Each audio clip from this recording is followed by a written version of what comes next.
and also donor recruitment. And we also have a sustainability and a national operations head. As you can understand, for donor recruitment, we are not reimbursed at all for the donors, and they can cost us up to about $1,500 per donor to actually register a donor. So that's important that we have a sustainability manager, and then we have a financial accountant. I should also just say, as an organization, we are not for profit organization registered and not a non-profit company, and above all, we are a public benefit organization.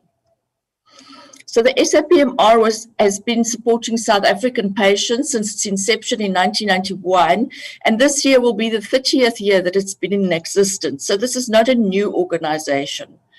All South African patients in need of a stem cell transplantation who do not have a matched sibling, so in other words, a matched family donor that can donate to them. And I must say that's only about 30% of people will have that. The other 70% in need of a bone marrow transplant are going to rely on the registry to find them a matched donor, but an unrelated donor. We've grown with all the transplant centers, and our organization is run by Health Professions Council of South Africa's registered staff. We search for the donors on our own database initially, which is close to 74,000, which is very small compared to the world. Because we are a World Marrow Donor Accredited Association, we have access to all the donors in the world, and that is 39 million. Now, remembering that the chance is 1 in 100,000, and for some of our mixed race people and the mixed ethnicity and diversity we see in South Africa, it may actually go up to 1 in 4.5 million sometimes. So it is so important that we build our own registry and that we get more ethnic representation of the South African population for us to be able to assist all the patients. SABMR conducts highly complex searches. We have very complicated software where we will input the HLA typing of the patient together and then look for a match in all of these donors. And we help people with life-threatening blood diseases such as leukemia, immune disorders, and other blood disorders. The services of the SABMR are essential in providing hematopoietic stem cells from matched unrelated donors. We also work continuously to increase donor information, which will ultimately be in the best interest of the recipient and the patient. And I must just say, we work in very similar ways to the blood transfusion services, in that we educate our donors. We discuss with them how important it is for them to live a healthy lifestyle. So it has a benefit from that point of view as well. So we've been there 30 years. We're the largest and only WMDA accredited stem cell donor registry in Africa. We have a sustained service delivery to patients and clinicians, even during COVID. And here, I just want to thank the Department of Health, the Department of Trade and Industry, and our port health authorities in helping us get the stem cells in and out of the country, because sometimes we have a donor for somebody in another country, and sometimes they may have a donor for a South African patient. And we need to, this is a life-saving therapy, and therefore it becomes very important to be able to continue to provide it. What we also do is for other countries where we might have their siblings. So you might find there's a patient in the UK or the US and their siblings are living in South Africa. We help then as well with the matching and make sure they are a match, and the collection and of the stem cells and the transportation through to that patient. We have identified more than 1,500 suitable donors and facilitated over 550 stem cell transplants in South Africa to date. We also have bioethics approval, mainly for our consent forms and on the processes that we work through from WITS, the Bioethics Committee. I'll take you through 2 quick slides just to explain how it works and where we fit in. So the SABMR basically sits in the middle. We have international registries we communicate with in case we have a donor for them or they have a donor for us. We have the transplant centers that will identify a patient in need of a transplant. They will look at the siblings first. If there is no sibling match, they will then contact us and we will start to do the preliminary search. Once we've done a preliminary search and we can see there are some donors that might be appropriate for that patient, the doctor will activate the search and we will then start actually calling in the donors to test them at what we call high resolution, which is just another level, a more intense level of HLA typing to make sure that we haven't got any mismatches for that. Because if it's a mismatch, you can either get rejection of the graft or the graft may not even take. Or you can get graft versus host disease where the actual graft will attack the person's tissues. So it's very important that we do match them. And at the last, after the extended typing, we will then send the report to the doctor and they will then tell us which donor they would like us to recruit, and we will make sure that the donor is available. We will communicate with the international registry if that's necessary. Otherwise, we communicate ourselves with our own donors and make sure they are ready to actually donate stem cells. And that really is, and I should just mention, the registry actually follows up our donors for 10 years, because remember, you can only donate stem cells once in a lifetime. We will do a second collection, but we keep you for that patient, that specific patient, in case that patient may need a retransplant. So some of the concerns we had a little bit around the NHI bill explicitly states that there are various provisions are to give effect to the right of access to healthcare to all sections, as per section 27(1)(a) of the Constitution, as well as the rights of children and to basic health care. So these themes are therefore aimed to providing social securities and by achievement to correct past injustices and inequalities, improving human life and the need to improve their quality of life. So some of the things that we may just be concerned about is the aspects of transition, the relationship between private and state sector, and how will the reimbursement for the type of service that we are delivering be done. Under the current legislation, there is a risk pooling by medical schemes for primary medical benefits and other conditions, or PMBs as we often refer to. The risk pooling is aimed at covering persons and not excluding them financially when they are in need of this and emergency care.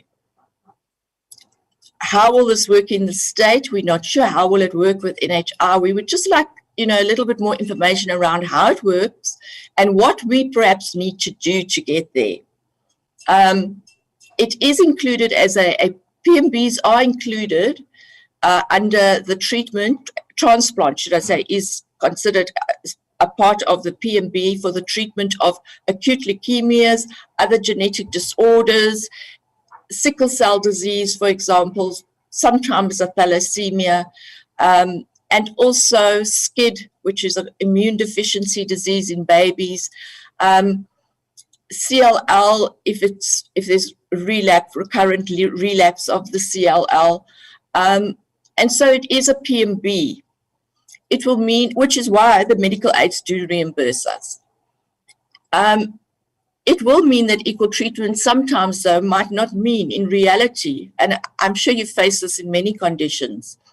Because Dr. Ingram, sorry to disturb you, maybe so that for all members you unpack this term PMB. Primary medical benefit, it's the benefits that are covered where it could be life-saving, and there's a list of them, and they are available on the Department of Health. I think they're even available on the website, and there's a PMB book as well. Yeah, no, that's fine. Yeah. Okay. If anybody wants me to share, the list of leukemias, I can, the actual conditions in which it would be considered a PMB. Remember, there are standards, and in some instances, a transplant may not be a PMB if it's not being done for the correct reasons. Because remember, this is a life-saving, but it's also a treatment that is quite risky sometimes. And so you want to make sure.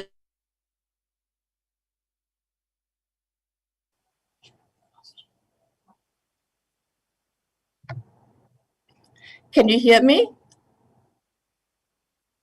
Yes, we can.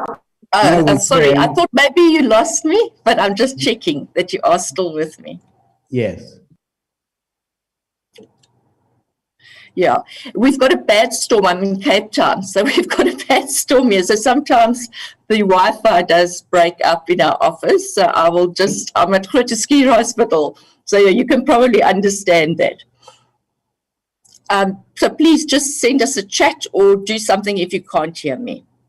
And then some of the other reasons we were concerned is that there's no indication, as I said, if bone marrow will be covered. As previously published, NHI benefits framework does not indicate this. The SABMR is committed to accessing resources which will reduce the time to find such a match. These patients are faced with huge financial constraints due to the high cost relating to these procedures, and their burden will be increased should they be required to fund the NHI fund from a portion of their taxable earnings. So it's very hard for these patients to pay for their own transplants without funding for it. It is unclear what the definition of quality health service benefits are. And I think I raised that because the NHI claims to prioritize services to those populations most in need, which would surely be the case for patients in need of bone marrow transplant. However, there's no indication if a bone marrow transplantation will be covered at all by the fund, as the previously published NHI framework did not indicate this. And the Section 9A of the bill states that the quality health service benefits should be received. It is unclear. We weren't sure what exactly is meant by quality health service benefits. As mentioned, SABMR is tasked with highly specialized matching related to bone marrow transplant to ensure that the patients receive quality health care. It is also not clear from the definitions of health services where it bears the meaning as defined in Section 1 of the National Health Act. And does it relate back to the National Health Act of 2003? And what we were a little bit concerned about was it speaks of health establishments or healthcare provider. And perhaps that's a question we have for you, is where would you see the registry being, an establishment or a healthcare provider? And then if we are a healthcare provider, how do we get certification? And you know, perhaps we could get some guidelines on that. And I think that I've mentioned point 9. In order to ultimately provide complete health service for members of the fund, it may be necessary to utilize the service of the SBMR. You can't do a bone marrow transplant in a patient who does not have a related donor without the registry to find that donor. So we are an essential part of the whole service. And I'm going to conclude. And I'm just going to say we are more than willing to engage with the National Department of Health should any of the particulars relating to our services, which provide complete quality healthcare for the provision of matched unrelated donors for fund members requiring the bone marrow transplantation.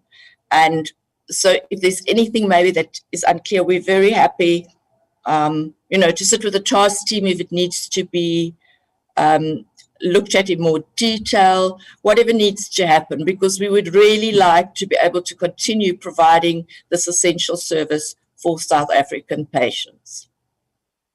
And I think that's all I've got to say for now.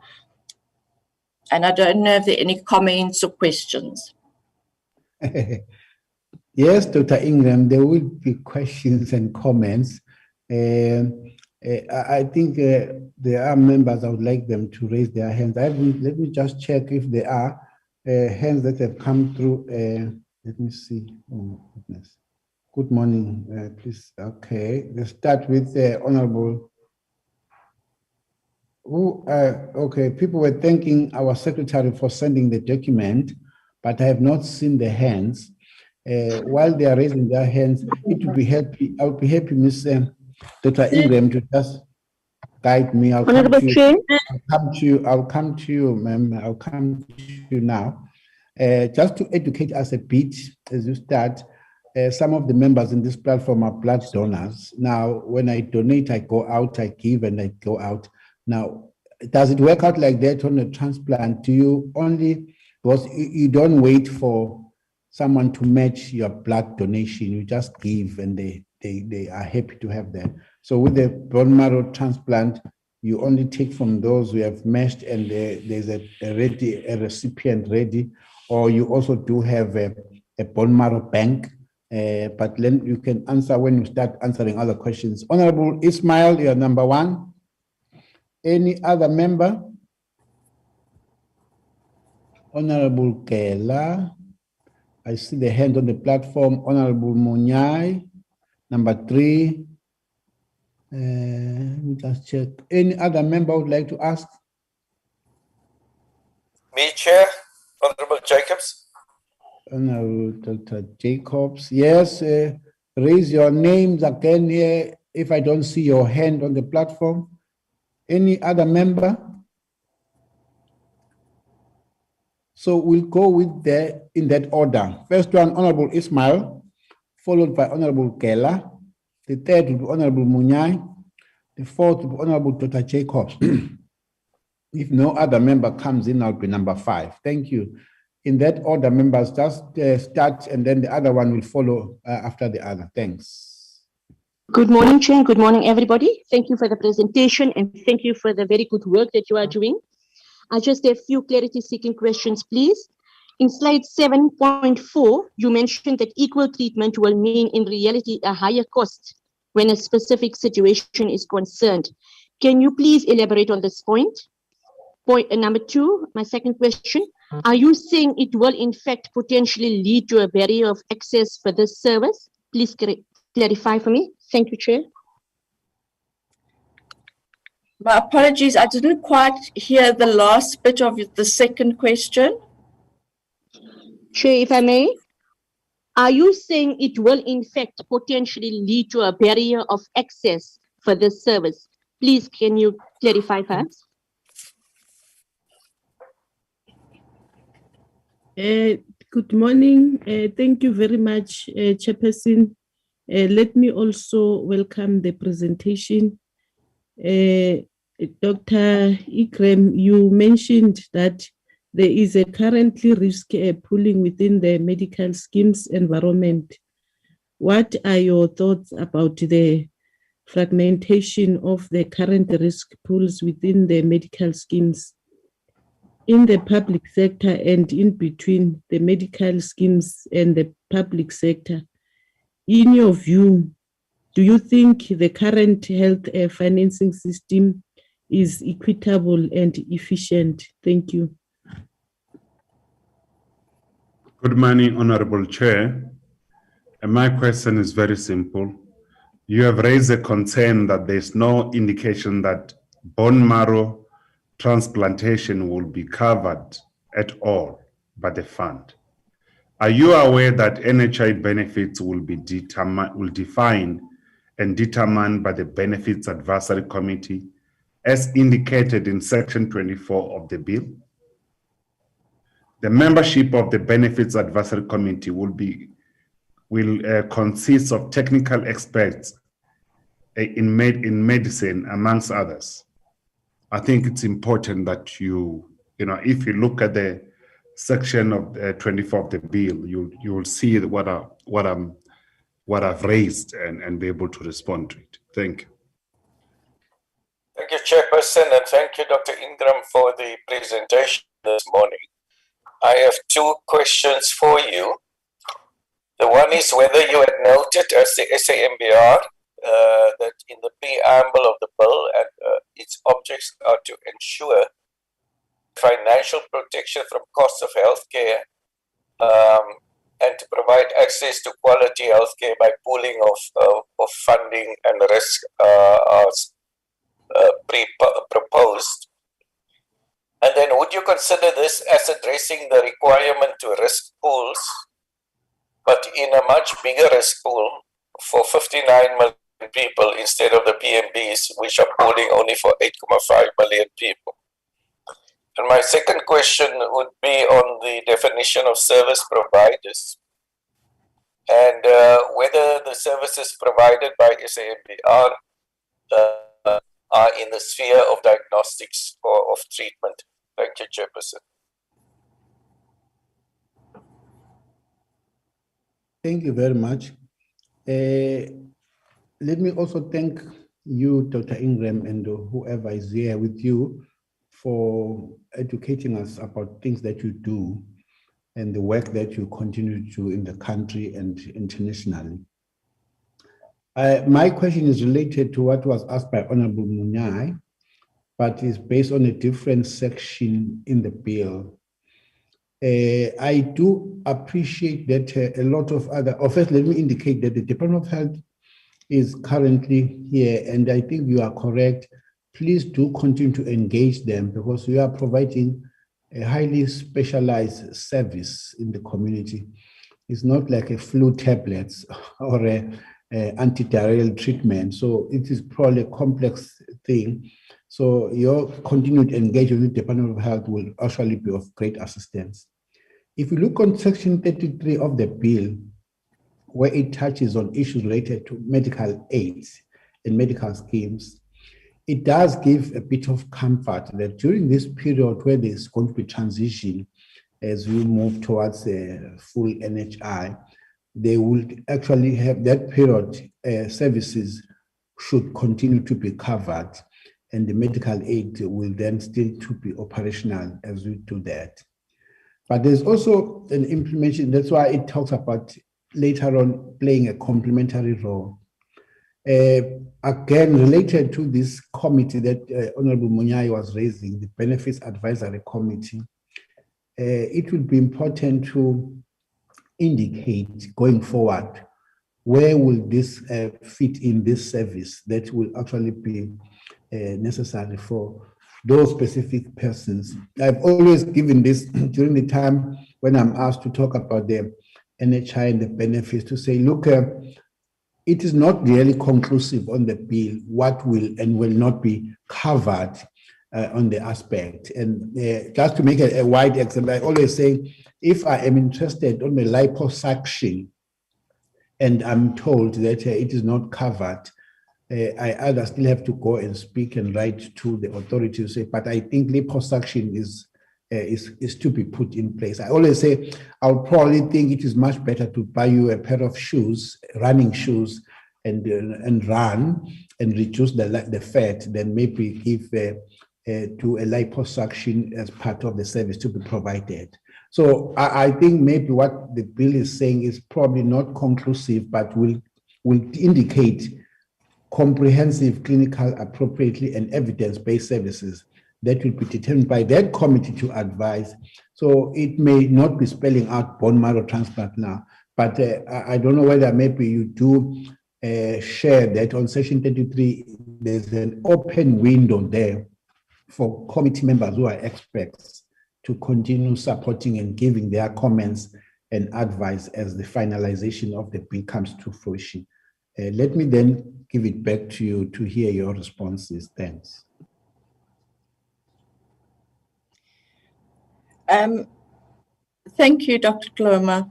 I should just say thank you for also referring us back to Section 33, because that does give us not just some hope, but a way that we can approach the issue. You asked, I think you asked the question about whether we have a bank or whether these stem cells are only collected if the donor is a match. So we recruit all the donors so that we can HLA type them right at the beginning. The HLA typing is then held in a database, which is like a bank in a way. And when we get a patient request, we match it to that. We still then have to go back to the donor that matches and prepare the donor to donate stem cells. It's similar to donating blood now. We use an apheresis machine, similar to the way you would donate platelets. It takes 4 to 6 hours of being on the machine. We usually do admit the donor overnight just to make sure that they don't have any complications, make sure they're okay. The needle goes in one arm, out the other arm. The blood goes into, we give them GCSF, which is a stimulator of the stem cells to make them come away from the bone marrow into the peripheral blood for 5 days, and then we do the collection. And the blood goes through the machine, it is separated out, and only the stem cells are kept for the patient. We do have a tight timeline. If they're fresh and we don't cryopreserve them, the max, we like to get them to the patient within 48 hours, and that's why we always a little bit tight on time, and why we do need to communicate on the transport, logistics, and all those issues. So that's how it works. Once you've donated those stem cells, as I said, you will remain on the registry, but not be available for other patients, just in case that patient, the graft doesn't work, because if the graft doesn't work, they may die. This is a life-saving initiative, and then we will recollect those the stem cells again to give the patient. So that's how it works. But once you've donated once, we remove you, and that's why it's so difficult to keep our registry growing, because just natural attrition. The older you get, we also take you off the registry at 60, so we don't let you donate after 60. So you can imagine why it's so hard to keep on recruiting donors and to maintain a database.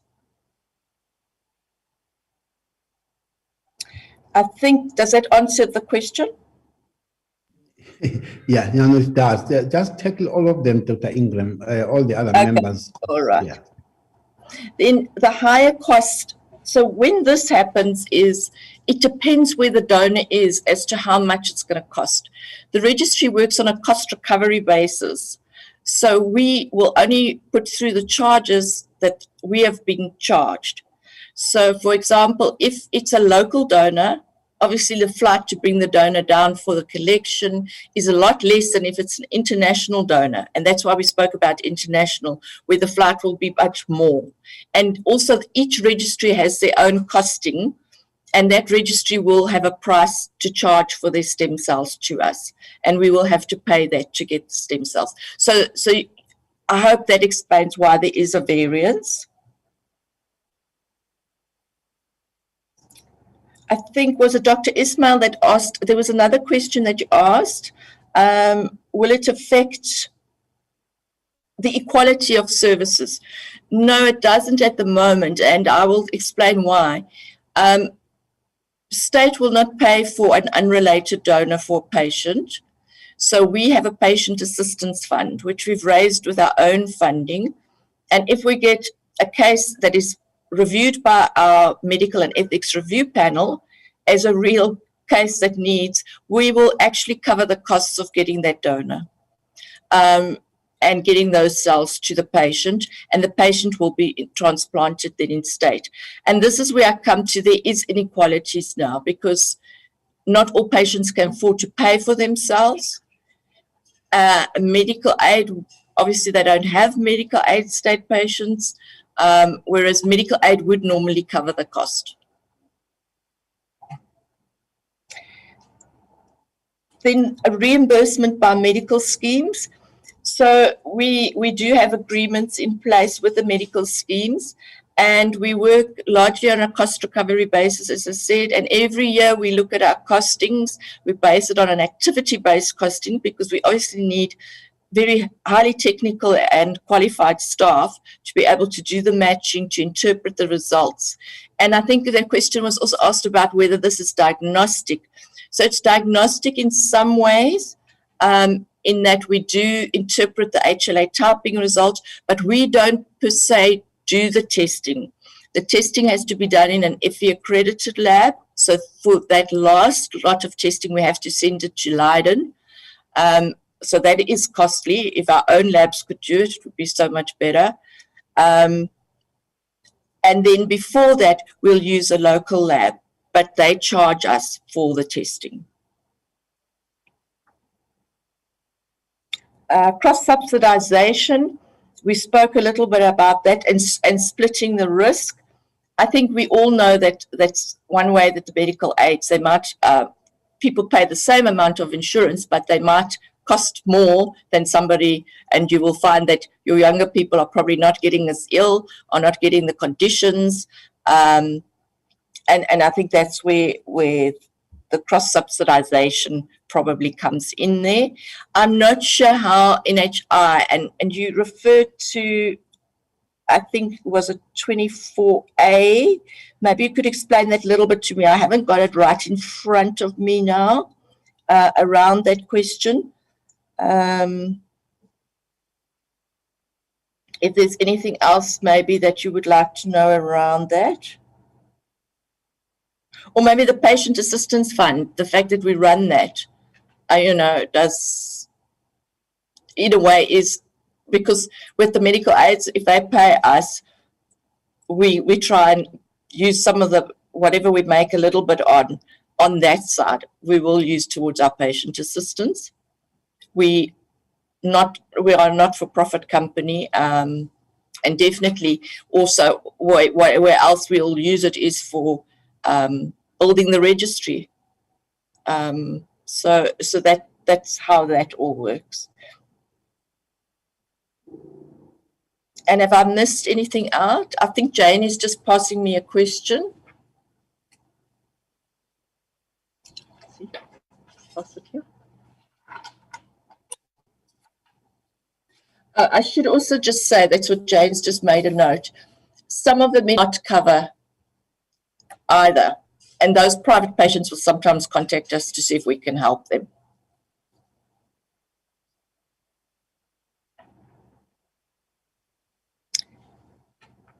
Is it, I'm not sure if it's Dr. Hasina Ismail. Do you have another question? Chair, may I? Okay, let me just check. Any other member with a follow-up? Honorable Ismail, you are one. Any other member? Honorable Munyai. Honorable Munyai, number 2. Okay, that's it. Okay, start, Honorable Ismail. Thank you, Chair. And I just want a point of clarity, maybe a further clarity, because I don't think you really understood my first question. So I'm just going to, put it into a more clarity-seeking question, which maybe, you'll get the gist of what I'm trying to ask. Do you feel the service will be adequately covered by the NHI, or will there still be a need for a fund to raise money for the service? So essentially what I'm asking is, do you think the NHI bill is going to be adequately covering what you need as an entity? Thank you, Chair. Honorable Munyai. Honorable Chair, I'm just re-asking my question again as a follow-up because it was not answered. I'll be very slow, Dr. Ingram. You raise a concern that there is no indication that bone marrow transplantation will cover at all by the fund. Are you aware that NHI benefits will be defined and determined by the Benefits Advisory Committee as indicated in Section 24 of the bill? That is the question. And again, the membership of the Benefits Advisory Committee will consist of technical experts in medicine, amongst others, which means if you are a technical expert, you will not be excluded. I just want to get that understanding because so that my question don't remain unanswered. Thank you, Dr. Ingram. Thank you. So I think the question you ask is a good one. In that we know that transplant per se is covered for certain conditions. The problem why we are here is to explain to you that you may not be aware of what it costs to find an unrelated donor, so a matched unrelated donor. And I think that is the point we're making, that perhaps the NHI has to consider that.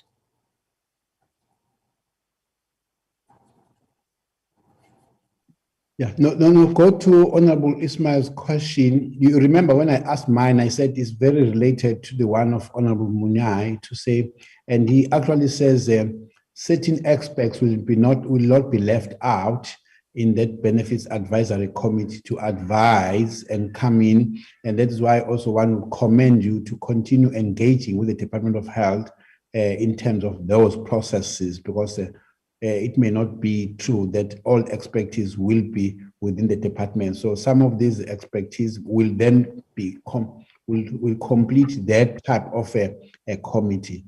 That's why my question and that of Honorable Munyai are very closely related. Can you maybe comment on the question raised by Honorable Ismail? Yes. So what I'm saying is that if I get a donor from the US, for example, it can cost up to 900,000 Rand.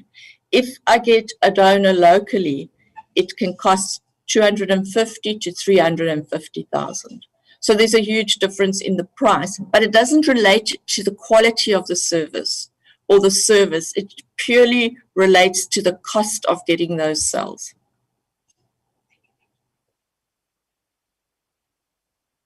And we want to know, will the NHR at least subsidize part of these costs?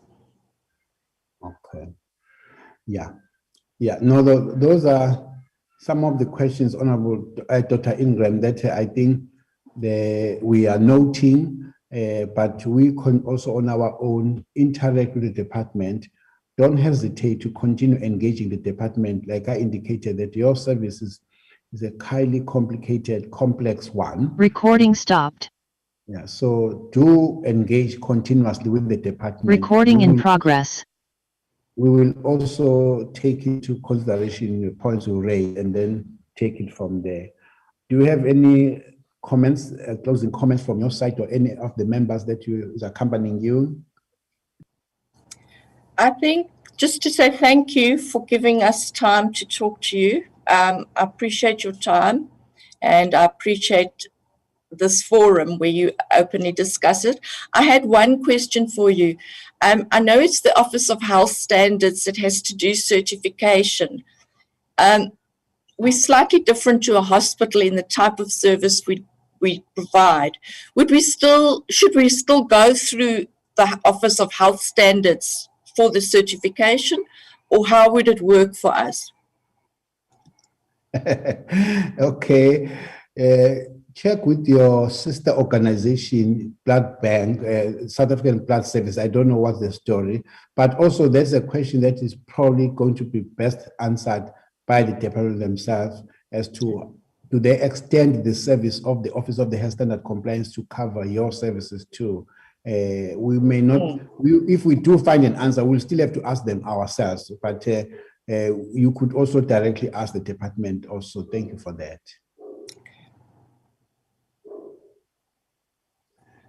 Okay, if there's no other question from Honorable, from the members, all of them, and Dr. Ingram has answered all our questions, and she also has a question that we are not able to answer now, but we'll forward it to the department, and also she could ask herself directly. We then want to bring this discussion to a close. Thank you very much for coming in to be engaging with us, educating us on certain things that some of us were not aware of. You are then released. Thank you much, and have a good day.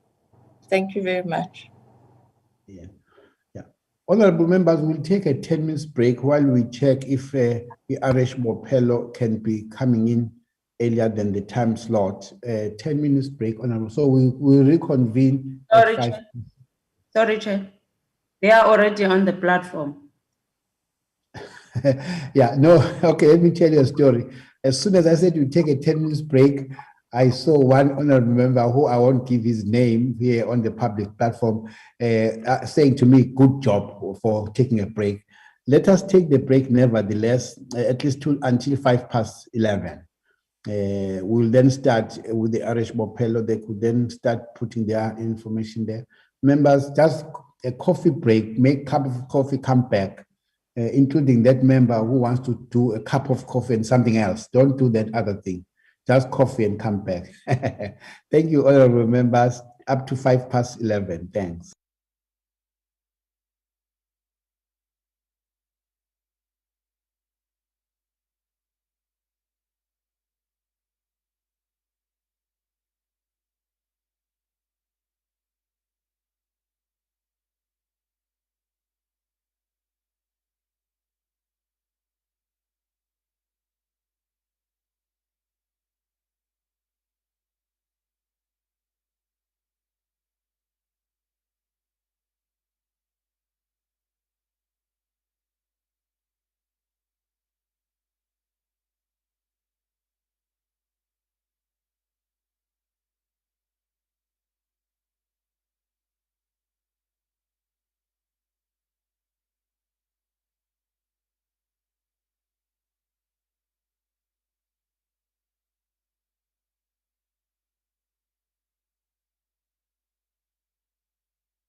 Recording stopped.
Recording in progress.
Okay. Let us welcome the RH Bopelo Limited to this platform who were already logged in 10 minutes ago. We welcome you and we give you 45 minutes to interact with the Portfolio Committee of Health on your presentation on the NHI. You will have 45 minutes to make your presentation and the honorable members will interact with you on clarity-seeking questions, and then you'll come back to clarify those questions.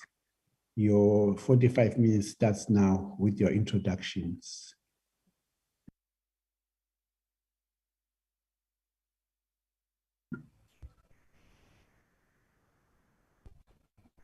Good morning. I'm not sure if we are audible on our side. Thank you. Yes, you are audible. We don't see your face. Yes, can. Thank you very much.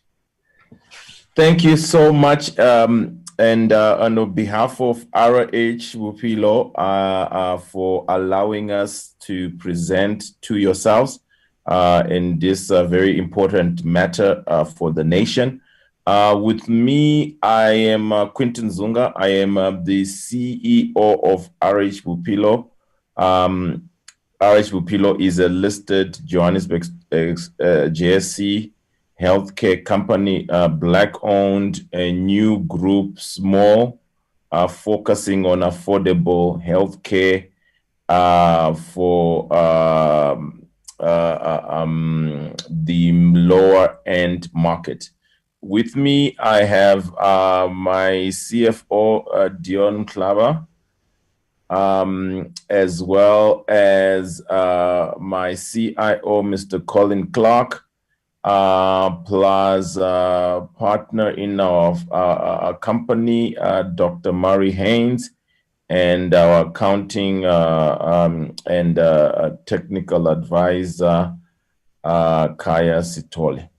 That comprises our team, and we are basically trying to engage the committee on how best we can align the NHI initiative and regulation to the practical side of implementation. We are firm advocates of an NHI. We think no one should be excluded from healthcare. So from a holistic perspective, we are very aligned. However, with every regulation and with every initiative, there may be some unintended consequence that may actually, on a practical level, need aligning. To give you a little bit more background, currently, we are trying to service a specific market in South Africa, being the employed but uninsured. We are very cognizant that there may be three distinct groups of people that NHI needs to look at in a much more detailed way. And we'll go through a presentation. Apologies. Maybe I'll even ask Dion to share it, the intro part, so that we align. So they are the employed but already covered by medical insurance. The second group is the employed but not covered. So they've got a job, but they can't afford medical health care. Then the third group is the indigent, or those who don't even have employment, so obviously would not be having cover as well. We think those three groups present distinct differences in approach, and we will get to the regulatory part where each part is attended to. Because right now, we do feel that the bill is very holistic and may have some limitation in providing a distinction of cover at some level. So we think everyone is going to deserve a minimum certain level of cover, but there are specifics that we do want you to look at in order to also allow the citizens to have a little bit of flexibility. I think the last thing we want is protracted challenges to this initiative. We think it's needed sooner rather than later. So aligning and streamlining some of the potential issues of conflict or contestation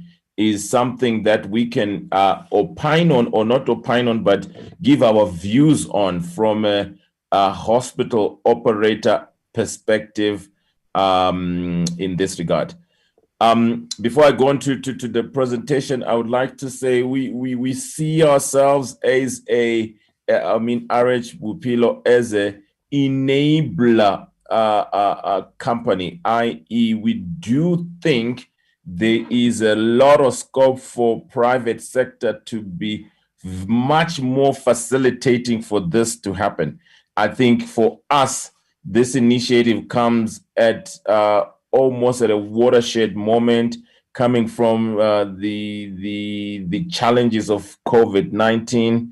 And we think it has highlighted the fact that if one segment of the country is not properly covered, it affects the whole portion. So cover for everybody is an important aspect that we need to ensure, but plugging in the different initiatives within the context of private sector is a little bit more complex, given that there is an ecosystem that is currently already in place.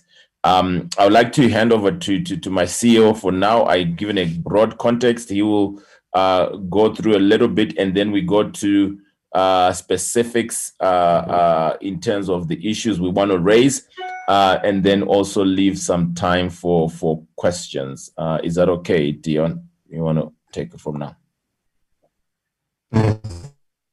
Thank you for the background.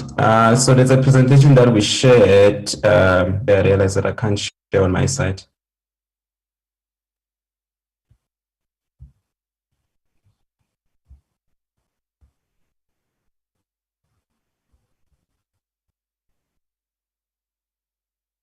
Yes, if it were possible to share that, that would be nice. If not possible, we're probably going to highlight the items one by one.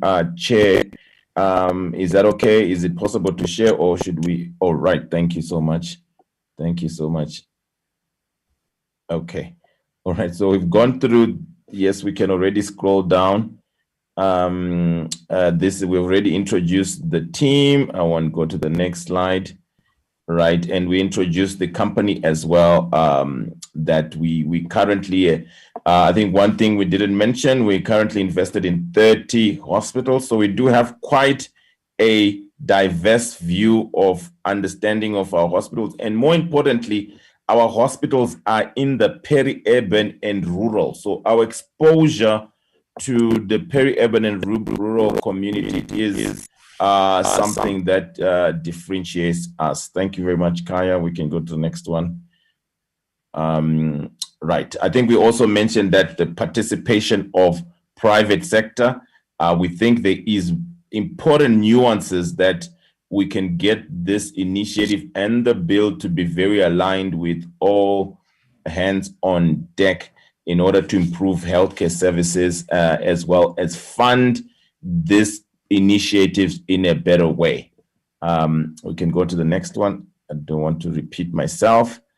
We're going to skip this healthcare sector. I'm sure the committee is very well versed on the dynamics in this. So we're going to skip all of this if we can move from the overview and go straight to the issues at hand. And I think here I'll let you, Kaya, and Dion take over.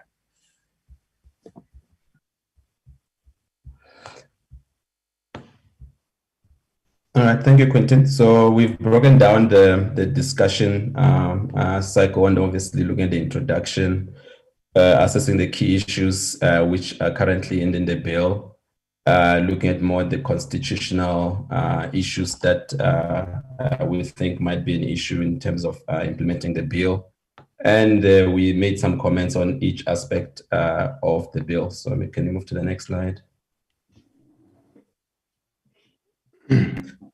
Okay, so I think we've pretty much covered part of this in the introduction in terms of the current system, the private healthcare and the public healthcare, in terms of them not working together to solve the common problem in South Africa, rather than the private sector focusing on the 15% and the government stuck with 84% of the population to provide services to.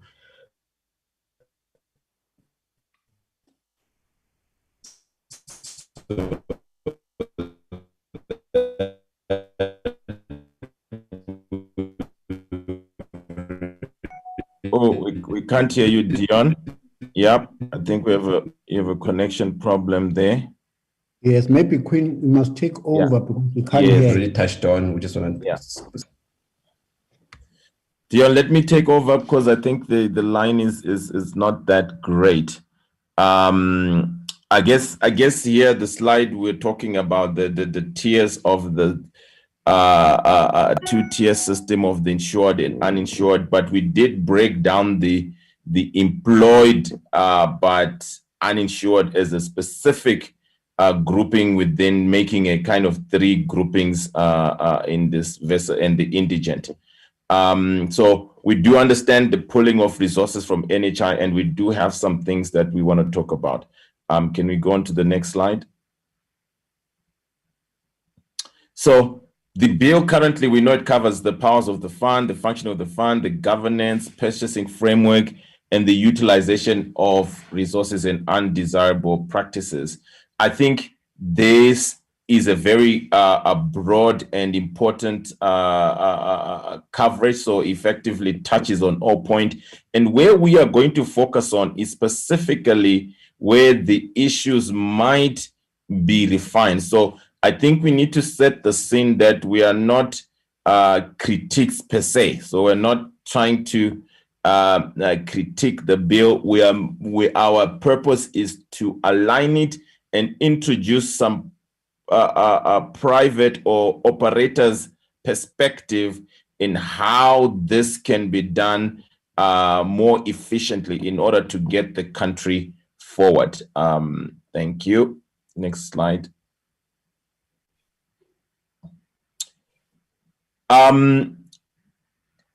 Kaya, do you want to step in here or should I continue? Step in. So thank you very much and good morning to all honorable members. I think from our analysis of the bill, we wanted to look at the key constitutional elements that the bill will sort of tap into. And of course, Section 27 being the primary one, which was the one of rights of access to healthcare, was an important consideration. And of course, that right of access to healthcare is a right that is currently, at least in our view, not being fully fulfilled on the basis that so many people are actually outside the net and are either not adequately covered or simply because the systems are overwhelmed, which means that they can come back and say, actually, our constitutional expectation of proper access to healthcare is indeed compromised. So of course, when you are looking at a universal healthcare system, it seeks to address particularly that problem of ensuring that every citizen at any point in time can say that I do have access to healthcare as provided for in the Constitution. However, what we did see in the bill was that it made a distinction between those whose access to the NHI is unlimited, which is essentially everybody who's a citizen with no limitations, and those that are classified as asylum seekers and illegal foreigners. And within that distinction, there's obviously different limitations depending on a person's status at that point in time. That distinction, the way we read it, implied that the access afforded to certain persons is limited and not absolute based on their citizenship status. And we thought that that might come back and become a point of contention when somebody says we are trying to implement universal healthcare coverage. However, for some people, that concept of universality is limited by the question of where they come from or the documents that they hold at any point in time. That is the first one. The secondary issue that we looked at was about Section 27(1)(a), which also grants everyone access to healthcare services, including reproductive healthcare.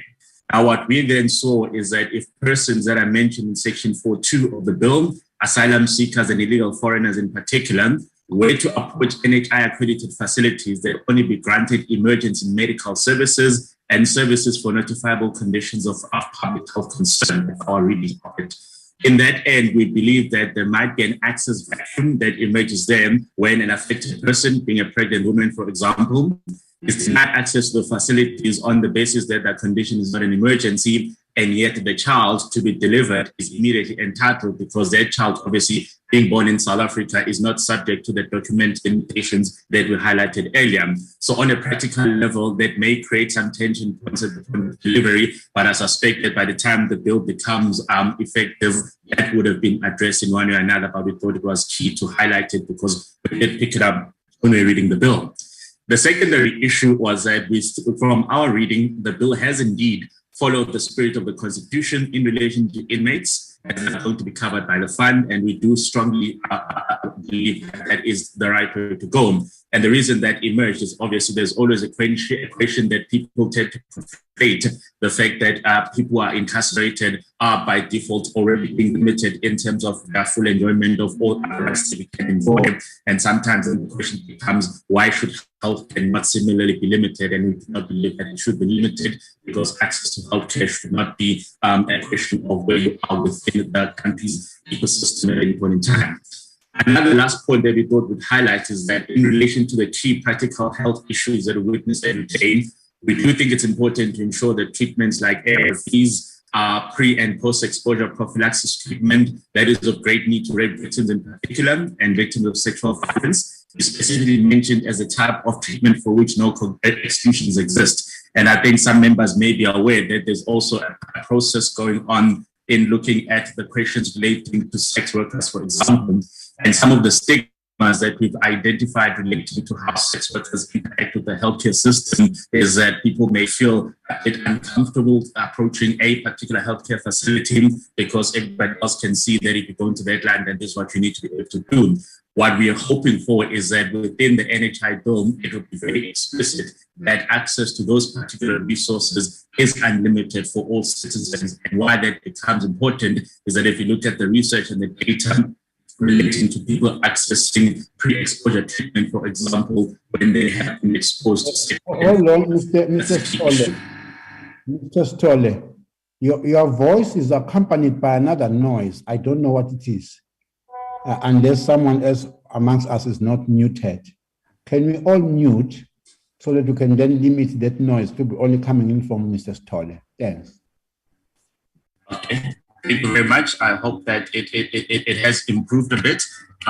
So I think the other point that we wanted to highlight is that if there are still some exclusion rules in this case, those will be self-defeating, as the spread of such diseases is definitely a public healthcare concern, and that transmissions may actually affect legitimate users of the NHI fund, which essentially escalates the cost associated with running the fund itself. In relation to specific sections of the bill, we also identified some sections that when we looked at, we thought maybe there might be a need for some greater sense of clarity or some explanation onto what those sections really want to be able to say. Some of that may actually turn out to be just semantics that may have fallen through the cracks in the drafting process. So we think it's something that we just wanted to highlight, but we do not believe that it actually undermines the bill in its entirety. So if you look at the registration section, for example, it does require users to register with the fund in order to access accredited healthcare facilities. Now, of course, in South Africa, the question of people's identity and people's addresses is an ongoing problem. And we've seen that problem in particular manifesting when it comes to the question of elections in one form or another, because not everybody is in a position to provide a proof of address that is up to date at any point in time. So even within the registration process, that might then become the new impediment where suddenly people say, I'm in this particular location, I'm not able to provide the documentation that proves my address in the way that is expected. And we're hoping that that doesn't become a basis for a person and not being able to access healthcare facilities, because we as South Africans already understand that there is indeed a pre-existing problem in relation to that. So there's a continued noise there. Do you know what could be the reason that there's a noise accompanying your presentation? Sure, sir. I'm not sure. Hello? I didn't hear that. It will be possible that you sign up twice. No, definitely not. It sounds like there's a plumbing going on somewhere in this platform, either under you or in another men's platform. Some plumbing, pulling and pushing of pipes and all that continuous noise. Can all of us mute? Perhaps, Kaya, you could log off and log on, and I could just continue for the short term whilst you are logging in and logging off. I agree with that. I will do that. Thank you very much. Okay. And Chair, through you, if I could ask, is it also, should we do the whole presentation and wait for comments at the end, or we can take some comments as well? And at the end. At the end. Okay. All right, so we'll just wait for Kaya there shortly.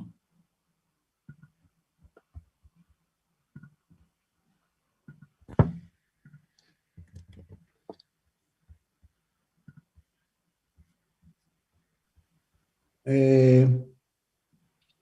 You Yeah, said let you me, yes, I can while it's continue. not So, yes, Trying to share. let me share now my screen. Hang on a second for me.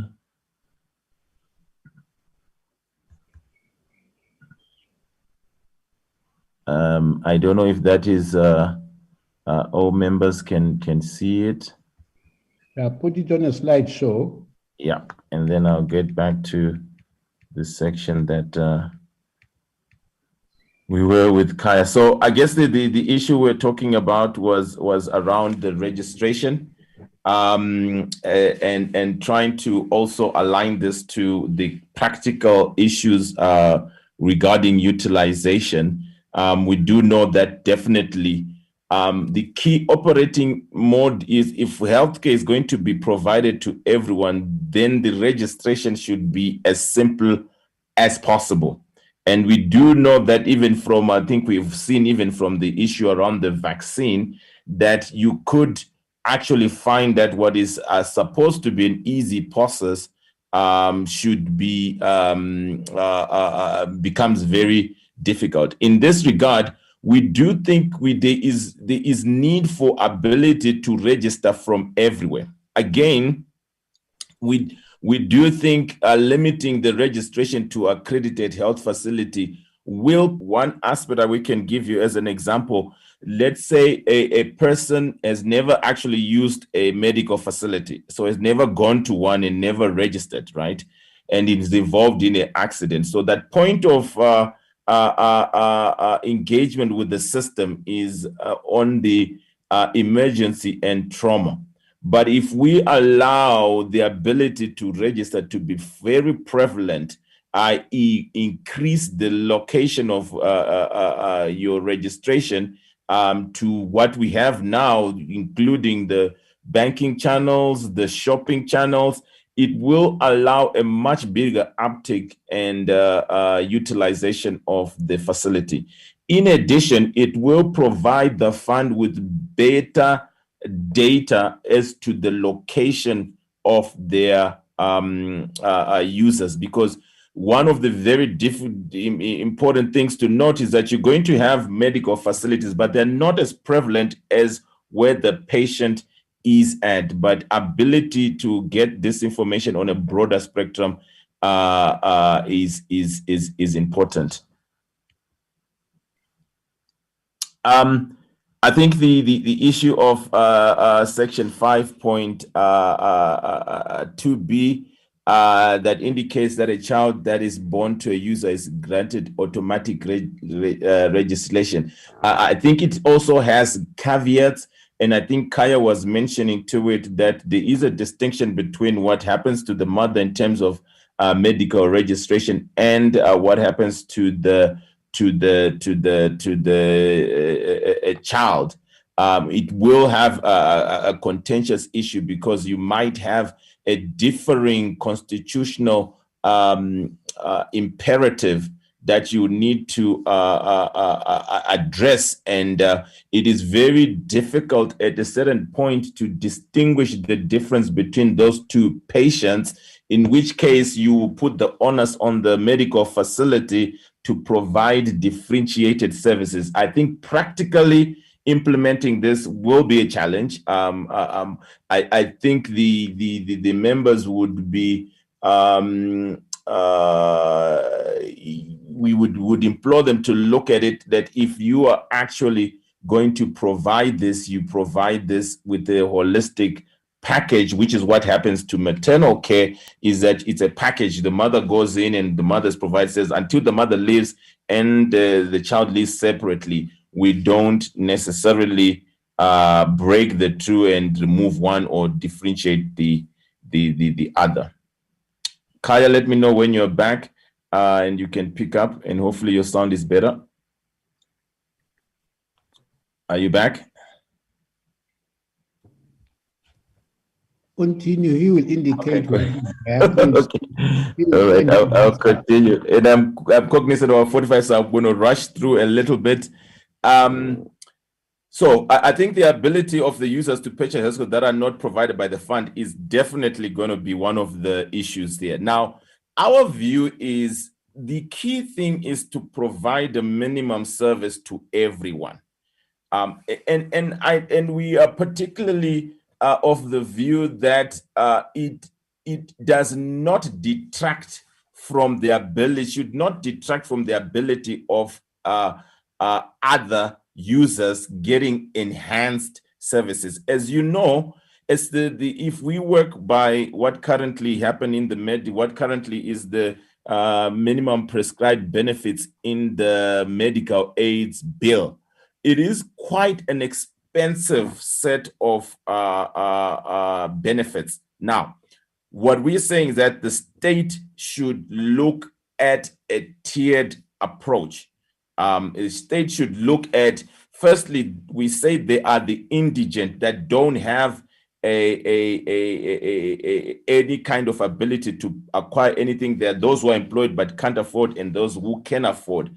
I think the state should provide the minimum cover, but allow the flexibility of the members that can want to buy extras to that. Now, the important differentiator with what we are saying is not to discriminate on ability to pay, but what we are saying is that the facilities that everyone uses are going to be the same. Okay, if the facility is the same, there is an ability for some members. For instance, right now you may have general wards and you may have private wards. So if we're saying if you want a private ward, it's fine, there is a private ward, but there is a general ward which provides a quality services at all. Currently, the unintended consequences that someone who has the private ward may not be able to, who can afford it, may not be able to use it, especially if the private sector has already built those facilities. So the question would be, what will happen to those service providers, that ecosystem, which can be complementary to the NHI. So we don't particularly see a divergence of the intention here by providing the users an ability to get extra services should they wish, or should they want or some services which the state may not provide efficiently. So there needs to be some flexibility. I think in our view, it need not to be contradicting. Okay. All right. Now the issue of referral. Sorry. Okay. Let's go start with healthcare. The services that are provided for now.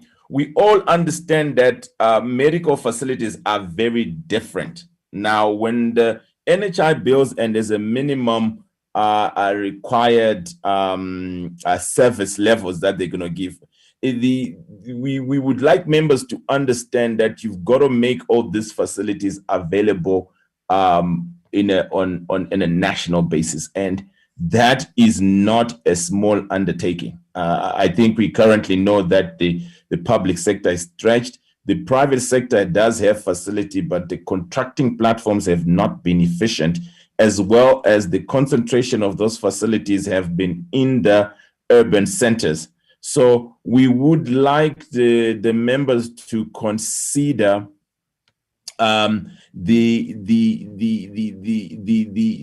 ability for the services to be provided by the most closest facility, irrespective of whether it's private or public.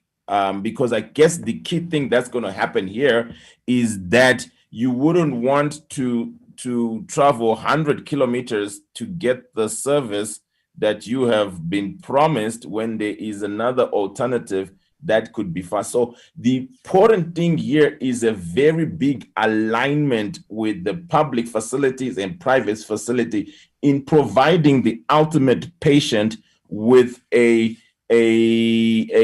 standardized and seamless service that does not increase the complexity of engaging with the healthcare service. So it is very important. I guess here what we're really advocating is a unionized approach in public and private at an infrastructure level.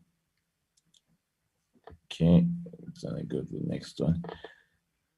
All right, in relation to the management of users within the system, we agree with this section. However, the subsection 2, section 2, subsection 2D3, the intent implies that a user is not entitled to service if they fail to adhere to a referral pathway as prescribed. Now, I guess the issue there, obviously, I won't take too long on this point, is that is a very subjective matter. So we may have, I think the committee is aware of medical legal liability, and these pathways are often defined different even from a practitioner to practitioner. So I think here what the committee should be looking at is the cost of the route to success. That's the important thing. How much is the fund going to take to get you back? And within the contracting, allow for different pathways as long as the cost is within the prescribed matter. Now, typically, this can happen with a certain type of contracting, which is like capitation, where you're not trying to hardwire the pathways because it's a very subjective matter. You are trying to hardwire the outcome and the cost, and the providers would have to look at the most efficient way to get that done. So I think that's something that you might want to think of in terms of those different pathways, which are going to be uncertain, and the accessibility of the data under the system is going to be evolving, and you may find challenges from a lot of people from that aspect.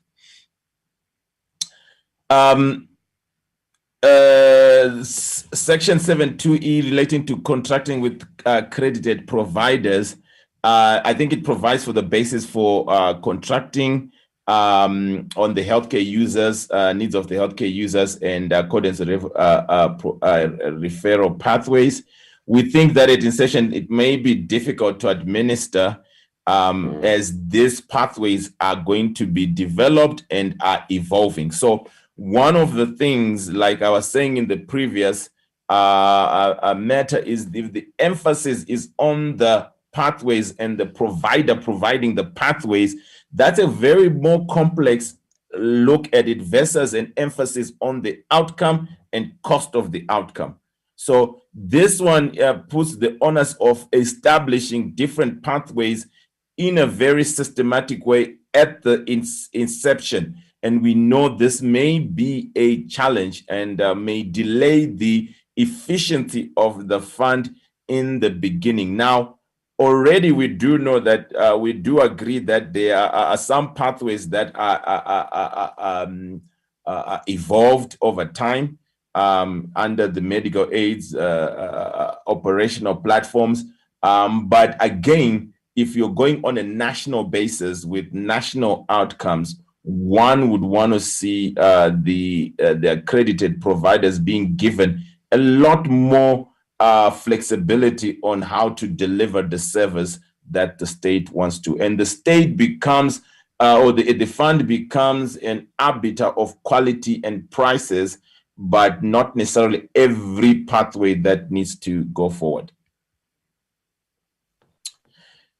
Section 7.4, the denial of funding. I think the wording here seems to suggest that treatment will not be provided for if the healthcare service provider demonstrates that non-medical necessity exists for this service in question, right? So, okay, again, we are looking at very contentious things, and some things may have latent impact. What do we mean? We do mean that the diagnosis of a patient at the beginning may not be fully accrued to an underlying condition, which may have an impact later.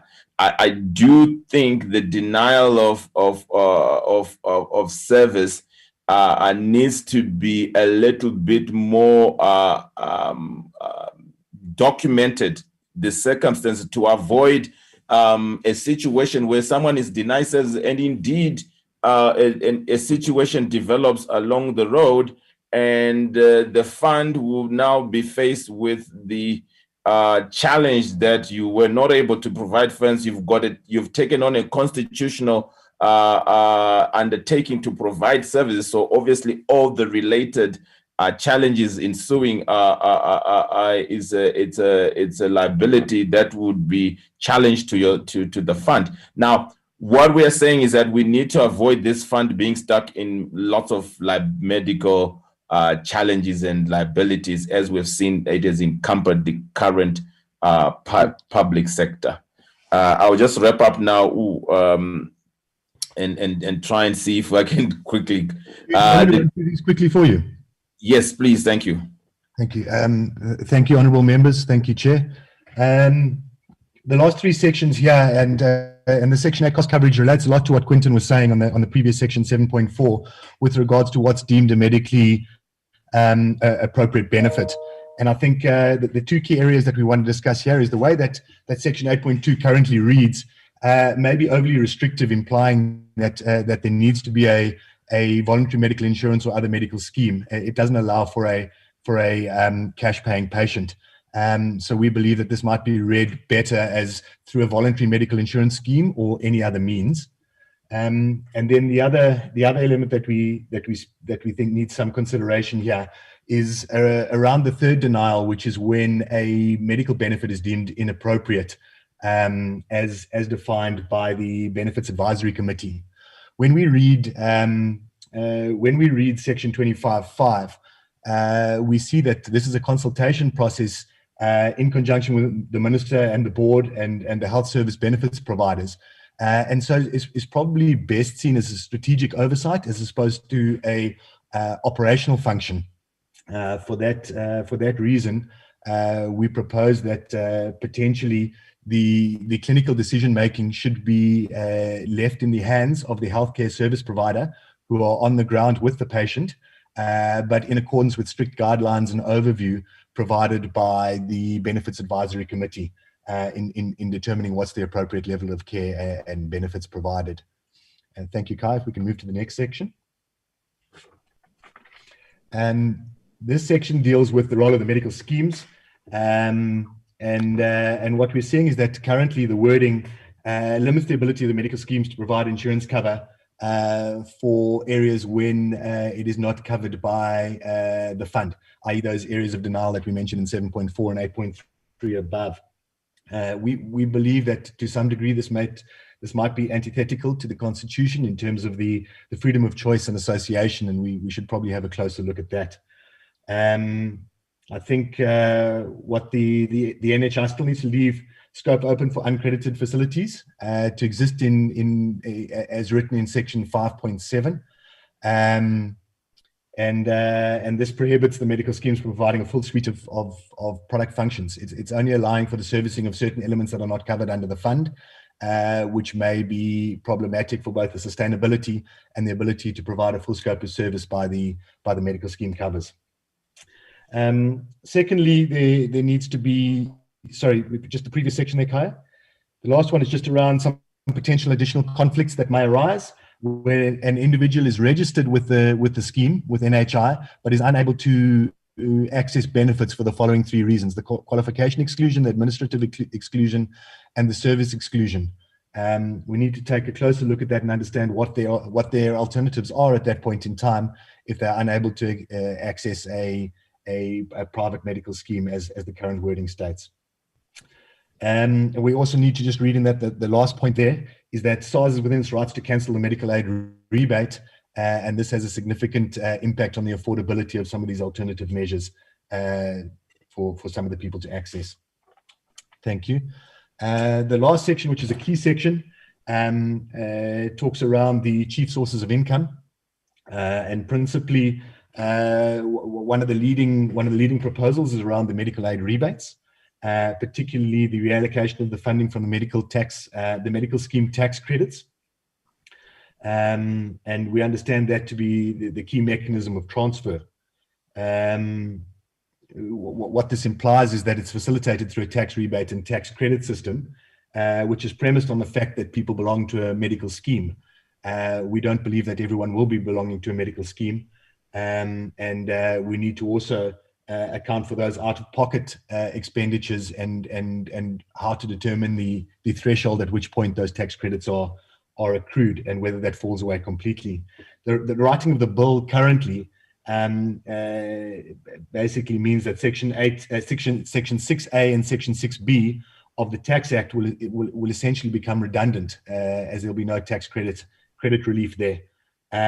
We believe that this might limit the value in terms of the ability to raise the necessary capital that is required by the NHI. The additional taxes have also been put forward, potentially a payroll tax and an income tax.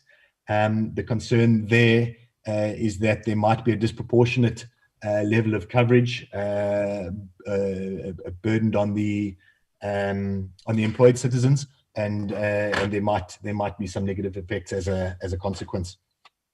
The next page, please, Kaya. The two key things we need to look at is the public sector has 221 billion of contribution, whereas the private sector is bringing in roughly 225 billion of contribution to healthcare spend in the country at the moment. We can understand and see how the 221 is going to come in through kind of tax reallocation and benefit reallocation by the fiscus. We're just not entirely sure how we're going to reallocate and get that 225 billion of private spend into the NHI such that that the funding capacity is achieved. We think that three potential areas that should be looked at and considered in terms of final drafting would be to increase the UIF collections, would be to create a ring-fenced UIF or RAF-like fund that allocates directly to the NHI fund, and the third potential is qualifying employers directly contribute to the fund as a percentage of payroll cost, and see whether those might be a combination of how we can bring in the 225 that's currently spent through the private healthcare sector. Okay. I guess, Murray, this is a very important section that deals with the funding, because we cannot assume that the 450 billion will automatically be available to the fund. We understand that half of that comes through the fiscal, which can be rededicated, but the other one, which comes through the private sector, an effort still needed in order for us to ring fence or bring those funds, and hence our proposal to say, let's use the existing mechanisms that are in place, which you like UIF, REF structure, which can get that funding from private sector into an NHI fund. And otherwise, we end up with a short-funded a fund that fails to pay for services, and which will become very problematic.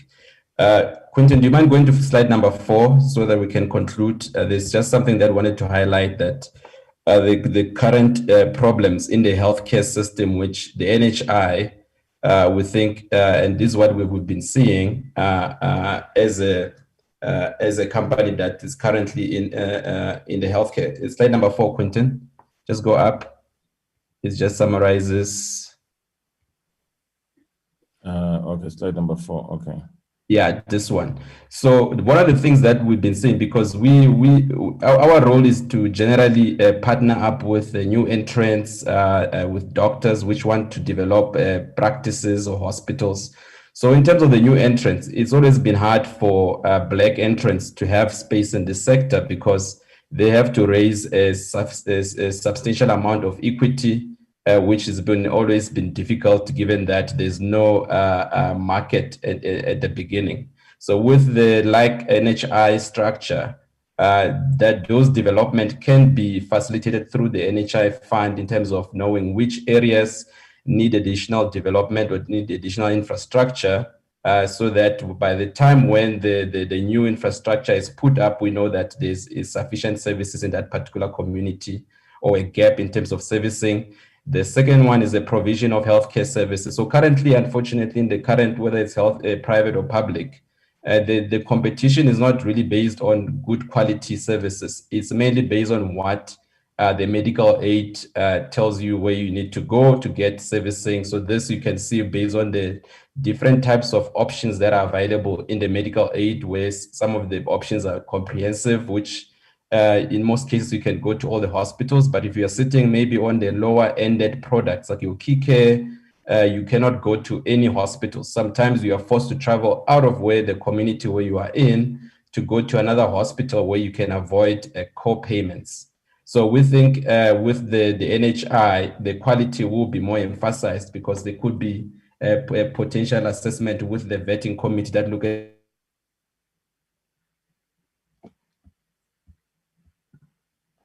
the quality of services that will be. 3, the availability of capital. Currently, South Africa, it's hard to receive.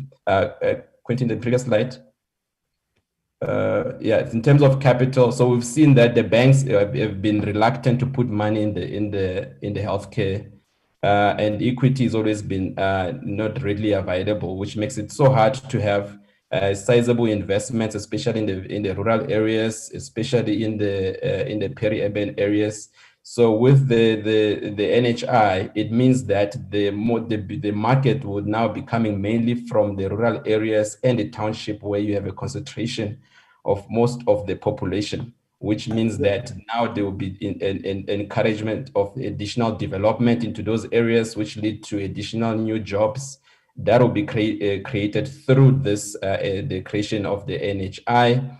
In terms of the fiscal resourcing, obviously that one currently how from the fiscal to the public infrastructure is not necessarily based on services. It's just mainly a donation based in terms of how the provinces allocate their funding to the public infrastructure for services. So we think with this, it's going to lead to an improvement of services, which now the services will be improved through this, the committee within the NHI fund to make sure that there's improved quality of services that are being delivered in the township, in the rural areas, or when it comes to a public infrastructure. The other one that we're seeing as a negative is that if you build a new hospital or a practitioner, you find that some of the currently insured population are not able to access your facility. And we have seen in the past where the doctors associations were striking about pre-selection in terms of who they can service and who they can't service. So it takes away this decisions now to be done through the fund in making sure that you don't sit with doctors or Black doctors in particular that are currently excluded from providing care to the part of the population, especially the insured at the current point. With the collapse of this, we can see that being relaxed and well managed. In terms of the service providers, the practitioners, in terms of how they get reimbursed through the system, that will also be changed because there is a process that will be put in place through this fund that will make sure that everybody knows what process is in place for the reimbursement. What we note here, Chair, is that the reimbursement sometimes is not the same for different service providers in terms of from the medical aid. Sometimes in some medical aids it's faster, some medical aids it's not. So it's sometimes based on who the practitioner is. We think your time is on finish now. We think South Africa can implement the NHI. We've seen other countries which have less resources compared to our one, and able to implement the NHI. If you look at Rwanda, it's much smaller in size. It's almost 20% of South Africa, if not even less, but they managed to implement it. And they made healthcare available to everyone in Rwanda. Yeah. Thank you, Chair, for the opportunity. Yeah, the challenge that you face is that you present slides, but you then go outside the slides and say something else that we have no access to as you actually speak. You don't stick to your slides, and therefore you ended up finishing your time. There are members who have indicated that they would like to interact with your presentation. But I was also alarmed when I listened to a particular statement. I can't remember who made it amongst the three of you who are presenting, where you were coming in to indicate the inefficiencies, challenges, and the poor performance of the public health sector. Good enough, granted. But then you come in and say the private healthcare sector is an enabler, is the one that is going to make those corrections. You will have to help me in understanding what did you mean by that. Because it gives an impression that everything that you will see as a challenge in the healthcare sector and that is not going well is in the public healthcare sector, but everything else in the private healthcare sector is going well. But we'll answer that in relation to other questions that honorable members are going to ask you. I just thought that one was just too glaring to hear coming in from your presentation. Honorable members, I was deeply involved in this presentation, therefore I was not able to to follow who wants to ask. If I could use this space to take your names down. Oh, I think I noticed the first one was Honorable Sokacha. The second one, Honorable Dr. Harvard. The third was Honorable Dr. Jacobs. And I ended with Honorable Hlengwa. Those are the four names. I then didn't check my chat group thereafter. Who is number 5? Honorable Munyai. Okay, Munyai, you are number 5. Number 6, Honorable Kela. I see your hand on the platform. Any other hand? Honorable Ismail, Chair. Ismail, number 7. Any other hand? So we'll go in this order. Honorable Sokacha, Honorable Dr. Harvard, Honorable Dr. Jacobs, number 3. Honorable Mam Hlengwa, she has sent her question to me because she has a challenge. Then I'll read it when it comes to her space. Honorable Munyai, you are number 5. Honorable Kela, number 6. Honorable Ismail, you are number 7. I will come after Honorable Ismail. Thank you. In that order, honorable members, start. Thank you very much, Honorable Chairperson. Just a few questions from my side. The first one, in the presentation of the team, they raised concerns about the portability to access national health insurance services.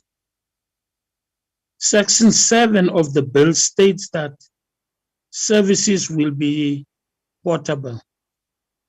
This section caters for the ability of a user to access healthcare services from an uncredited healthcare service provider or at an accredited health establishment other than by the healthcare service provider, or at the health establishment with whom or at which the user is registered in terms of Section 5.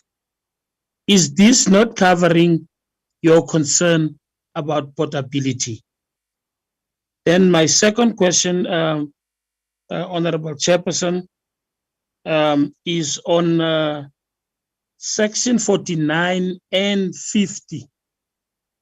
Why are you linking abolishing of tax credits to the inability of the fund to generate its funding? Thank you very much, Chairperson.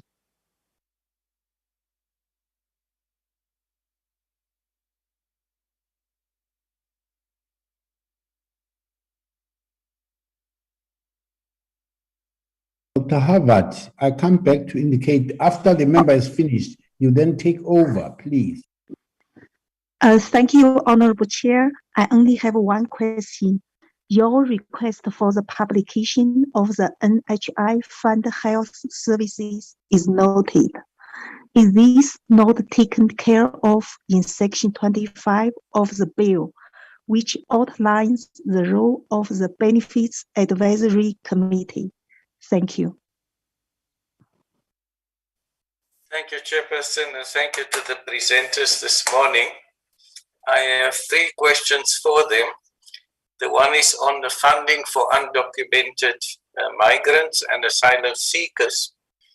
And I want to hear from them what their proposal would be for coverage of the mentioned groups under the NHI. And then my next question is whether the presenters can indicate where in the bill there is exclusion of private facilities for provision of services. Are the criteria for providing services licensing by the Department or Statutory Council, certification by OHSC, and accreditation by the fund as outlined in section 10B and 10D not adequate for them? And my next question, Chair, is just as a matter of emphasis and for clarity, whether they're suggesting that the NHI funds must be ring-fenced or earmarked like the case of the UIFs or the RAFs. Thank you, Chair.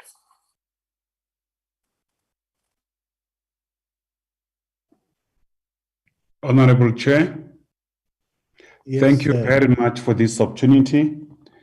My first question is the following.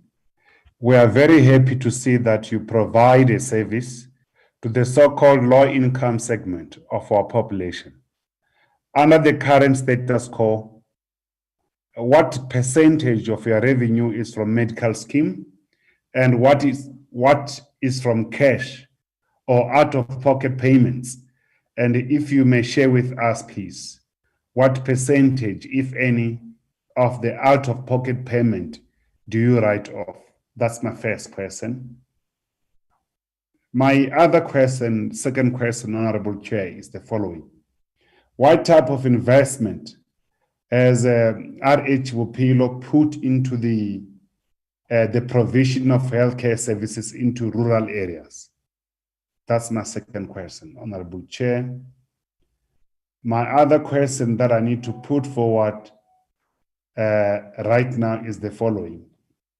Is it RH Wupilo of the opinion that those without means must be given any basic services and those with the means to be given the best, that is, maintaining the current system of inequality? That is the other question, Honorable Chair. The other question that I want to put forward is that can the presenter indicate where in the bill, I would like them to show us, where there is an exclusion of private facilities in the provision of services? Is the criteria for providing services licensing by the Department or Statutory Council or certification by OHSC and accreditation by the fund as outlined in section 10 B and D, if they can please clarify. And I think, Honorable Chair, I'm done with my questions, and I'm sure they must indicate, because where I've quoted section, because impression could be created that what would have been said is objective reality if it's not clarified. Thank you. Yet objective or subjective of reality if it's not clarified. Thank you. Yeah, may I read before Honorable Gela a question from Honorable Hlengwa? There are two of them. Mama Hlengwa is asking, what are the proposals by Bupelo Limited in achieving equality in registrations and treatment in geographically remote areas under NHI? Number two, how do we bridge these geographically disadvantaged communities before 2026? Those two are from Honorable Hlengwa. Let me then allow Honorable Gela to come with her questions. Thank you very much, Chair. My first question to the presenter, your approach has divided the population into 3 groups and mentioned that you are of a view that there need to be a different approach to these groups. Could you please explain and expand on this, bearing in mind the purpose of the bill? My second question, Chair, whilst you are indicating that you support the NHI bill, I am getting a sense that RH support the maintenance of the status quo of a two-tiered fragmented system, one for the rich and one for the poor. Is that correct? You'll correct me if I'm wrong. Thank you very much, Chair. Thank you, Chair. Good afternoon. And once again, thank you for the presentation. I just have a few questions. One, you mentioned how the bill seeks to exclude asylum seekers and illegal foreigners. Can this be viewed as institutionalized xenophobia? My second question, how does this contradict the bill's intended purpose? And could this pose a human rights concern? My third question, on a matter of governance, with the amount of SIU investigations in the health department and government, what's your view on the bill giving the minister the right to establish the board and related entities? Would you agree with this in the bill, or would you rather agree that the boards be elected by and answerable to Parliament? My fourth question, you mentioned the committee is aware of medical liability. Now, what's your view of the impact of around 104 billion rand in legal costs due to medical negligence? Now, taking this into account, what's your view of how the NHI will be negatively impacted in the long run? My fifth question, what's your view of the NHI pilot projects? Were they successful, considering pilot studies possibly had very few features of the NHI? And my last question, the OHSC currently can only monitor 7% of healthcare facilities, and now many of which do not meet the minimum norms and standards. Currently, the majority of healthcare facilities will not meet the accreditation requirements of the NHI. How will this negatively impact equal access between urban and rural areas? Now, on the issue of quality healthcare facilities, quality healthcare facilities are often clustered in urban areas. I would just like to know how this will impact equality, which is supposed to be a goal of the NHI. Thank you, Chair. Okay, thank you very much. From my side, Arish Bopelo, I just have about 3 questions. I hope you remember the first one that I just posed regarding you being the main enabler to pull up an ailing public healthcare sector, because it gives an impression that the only challenge we have is just an ailing. We fix that, everything else will then be fixed. You also raised a concern about the limitation of access or of residence domicilium in section 5.5 as a requirement for that, even making proposals that maybe banks can or should be used to register the population. What would then be your proposal in the allocation and reimbursements, especially if the capitation model are to be followed in the process of in that situation? Now, the other one, you are then saying the bill has made provision for stakeholders. We wanted to check whether in the bill you do acknowledge that there has been room for the stakeholders to make their participation in the objective of this bill, the provision, and including the issues of provision of quality, the issues of access equitably and available healthcare services. because this bill is actually is coming in from previous white and green papers. So if you think that has been lost within that space, you'll indicate. I think my last one, you were indicating about the rights of users, the rights of users. Are you suggesting maybe that the rights of to freedom of choice and association are more important than the rights of providing access to healthcare services under this umbrella of the right of users, where you are suggesting maybe that the rights of freedom of choice, probably you indicate that you think it's much more important than the rights of providing access to care.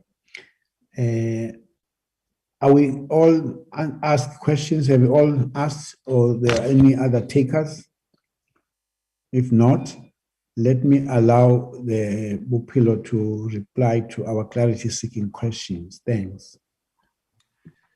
Thank you, Honorable Chair. I will start with a few simple ones, and then my team will jump in and answer the rest. Firstly, I would like to say definitely we are not implying fixing that the private sector is a solution, is a provider of the solution. In fact, it has got its own problems, which Dion was trying to, our CFO was trying to articulate. What we are merely saying is that this should be a partnership from both sides to work the best. And we kind of need each other to make it sustainable. That's all. But definitely, I agree with you where we don't want to give the impression that the private sector has the solutions alone here. That's not what we meant. Let me also answer this question from Honorable Gela around the rich and poor. We do not subscribe to the rich and poor system. In fact, our whole ethos of our company is to increase access to the underserved. We are in mainly rural and peri-urban. So we are aligned in intent. It is really making it as practical as possible. And we all know the practicalities are the ones that will impede progress, even when the intent is very good. So we're just trying to ventilate practical challenges that may need to be aligned in order to have less contestation and increased efficiency. Then I want to answer the question around what has RH Bophelo done in terms of investment in the sector. We have invested 5 billion in the South African health sector in 30 healthcare facilities and 20 medical centers. We have built 20 new facilities on our own. We are currently building about 5 to 7 new facilities a year. This year we'll be opening Royal Buffalo Private Hospital in East London. We'll be opening Mokwase Private Hospital. We'll be opening in Nelspruit as well as starting construction in Malelane and Attridgeville. So we are very much in the township, peri-urban, and what we are trying to see is we don't spend too much more money and be redundant. Obviously, you can understand we want to be a partner, not a contradictor. So we are continuing the pace of our investment, and we want to be able to align that to what the NHI bill is. There was a question around the portion of our current patient base, what is out of pocket, what is medical aid. Currently, we are at an 85 to 15 cash, and 85 medical covered and 15 cash. However, part of there is about 6%, I would say, of a specific type of medical insurance that is costing less than 450, and that market is growing significantly for those that are employed but uninsured.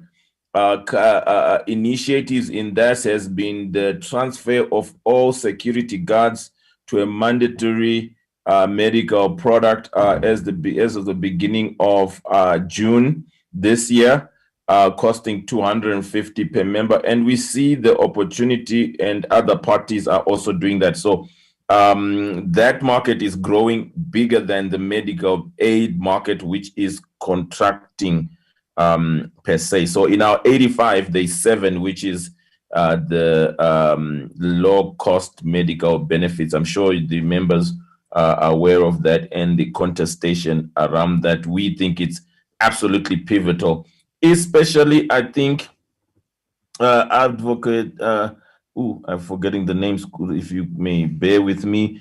There was a question on what's going to happen between now and the bill in terms of the the rural and peri-urban. As a company, we're still going to build services there. We do think the NHI bill should look favorably to those who are investing in the underserved areas in the future, because we do know that when everything is now in active gear, those who are committing resources to may also be overlooked, and with particular emphasis should be access nationally. So if you're in Sandton and you are in Mokwase, you should be getting similar qualities per se. So that is something that we want to attend to. There's another question that I think it's Honorable Tlengwa, around the quality in registration. We do not advocate for registering at hospitals as the primary source. In fact, the hospital environment is not the best to be registering, because there are casualties, there's doctors, there's even, you can actually get some sicknesses from, I'm sorry for alarming all the honorables here, but we are saying allow the market to be able to register. This is for the benefit of the fund. If I go into a shopping center, I've got the required documents.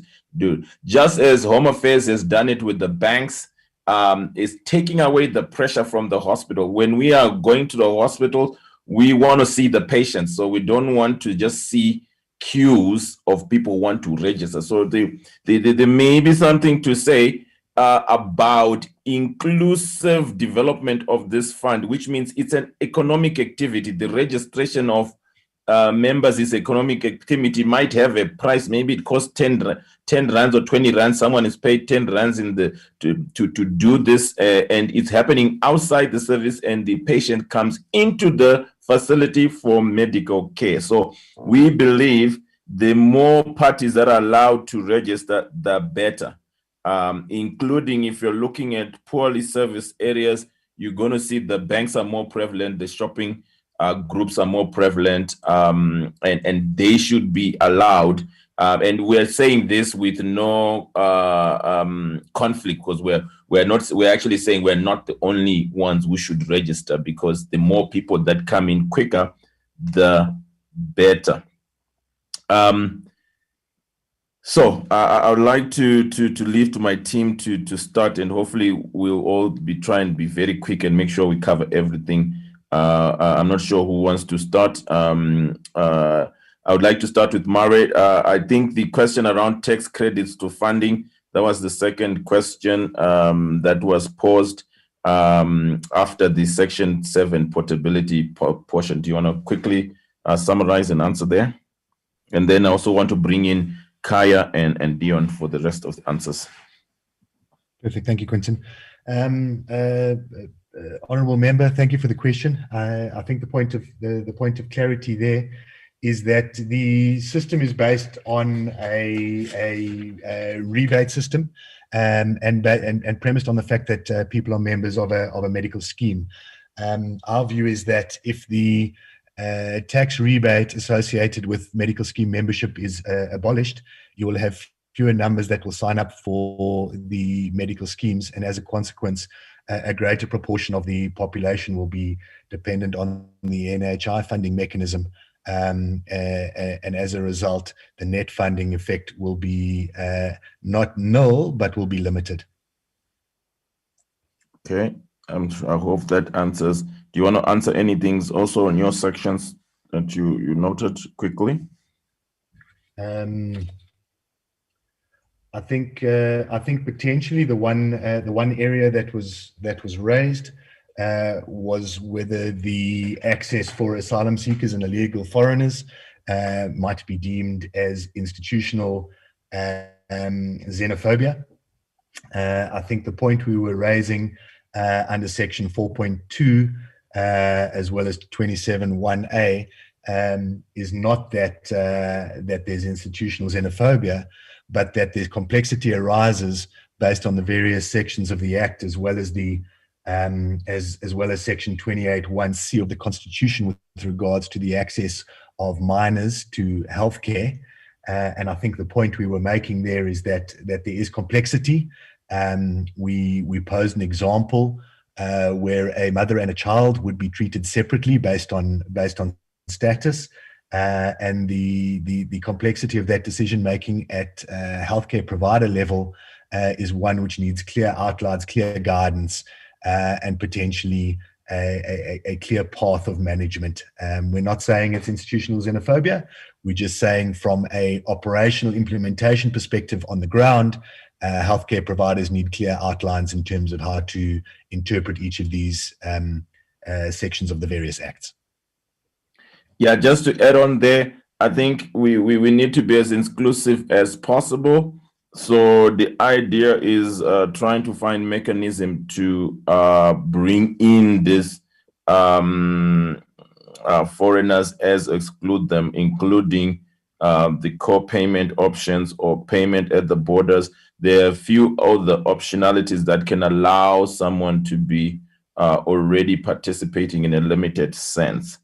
I think that was also Honorable Ismail. There was some issue about who is best set to establish the committee, whether it should be reporting to Parliament or the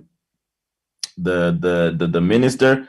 We want to be very honest. We are not sure, and we're probably not experts either. So, for want of not causing more confusion, we do think all we can say is we want the most efficient body possible. This in medical decisions are made very quickly. Some of them are life changing. So whichever body is deemed appropriate should have the necessity and ability to decide quickly, per se. Dion, you want to pick up some answers?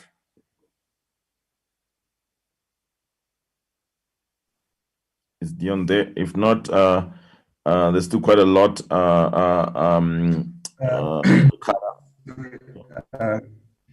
Can you hear me, Quentin? Yeah, we can hear you. Okay, so the one that I wanted to take on was more on the also looking at the investment into the villages. So I think what we've been seeing now is that the responsibility at this point is really left to the state to provide that infrastructure. So with the introduction of the NHI, you might see some sort of shared responsibility with government, where government is not able to put up that infrastructure. There could be potential partnership with the private sector where they can say, let's raise that money for you government and put that infrastructure in the village. And I think that's where we think there's a big upside in getting, when we say private sector, it's also facilitating some sort of a long-dated pension fund allocation to such structure, because what you're currently looking at is that where there's a gap in terms of services, those must be provided by government. So in future, with the NHI, that can change. So meaning that you are reducing the fiscal obligation where they have to put out all that infrastructure. So currently there's still a big infrastructure gap in South Africa in terms of services where the communities are. So if we're gonna leave that to government alone, you might find that they might take a bit longer to be able to raise that funding to put up all the infrastructure. So I think we are looking at definitely in support of the NHI, obviously making sure that the system is able to work. And for the system to work, the infrastructure is required. So if the infrastructure is not there, that will mean that the service won't be available to everyone as what we're trying to achieve here. Okay, thank you, Dion. Maybe let me quickly also go through some other questions. I know I'm cognizant of time.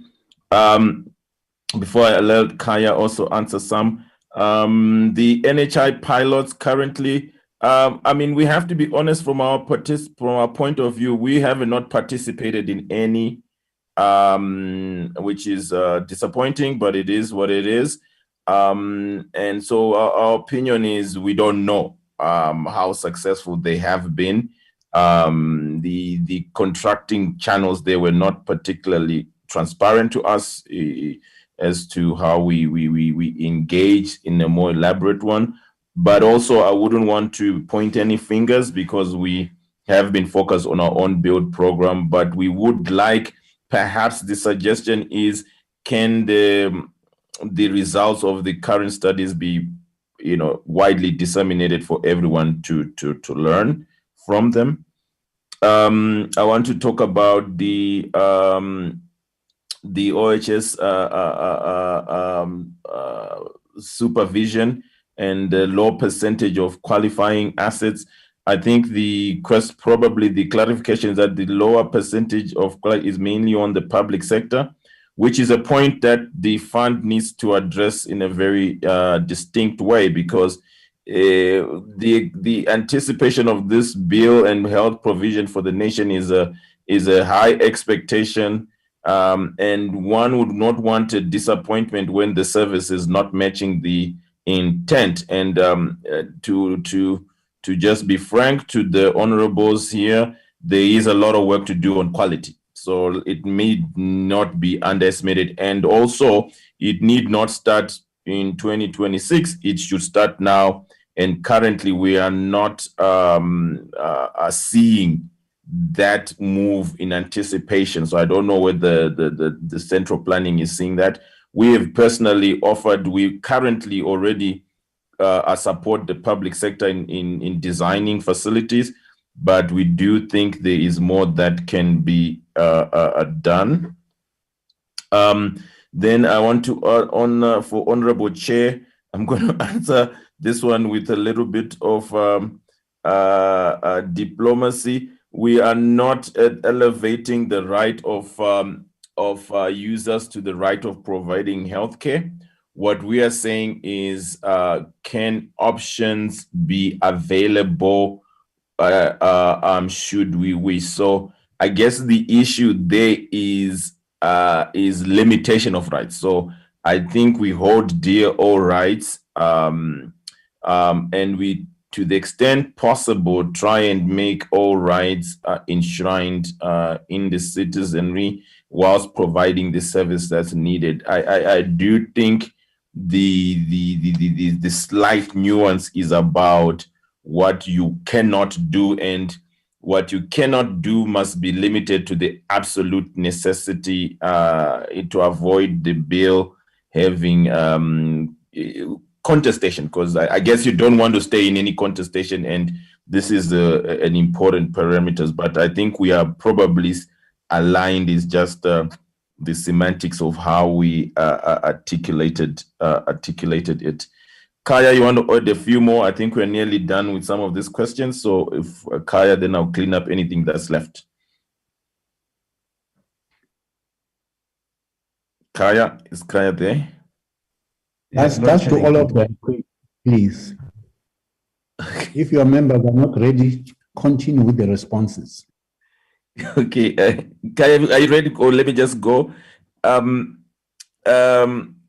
Yes, there's the question of where in the section limits private sector. Now, I think, honorable members, I think it was asked twice. You are right. It does not explicitly say you are limited out, but there is express limit restriction, and then there is by design or constructive limitation. Now, we all know private sectors are already accredited by the Department of Health, and that is a yearly process. Now, we are advocating, let's not make that process defunct now, because it is, we don't see the necessity for additional workload given the intensity of what needs to be done to what is currently doing. And also, we probably saying that there needs to be another accreditation process implies that the current one is on the private sector is deficient. So I think where we are growing to say is, can this be unionized? So what are we saying? From day one, probably if you're registered and you got a credited facility by the Department of Health, maybe there's an automatic graduation into the NHI. I would like to state to members that the process of registration should not be underestimated. It is a resource consuming, it is not automatic. It sometimes needs changes, it takes time.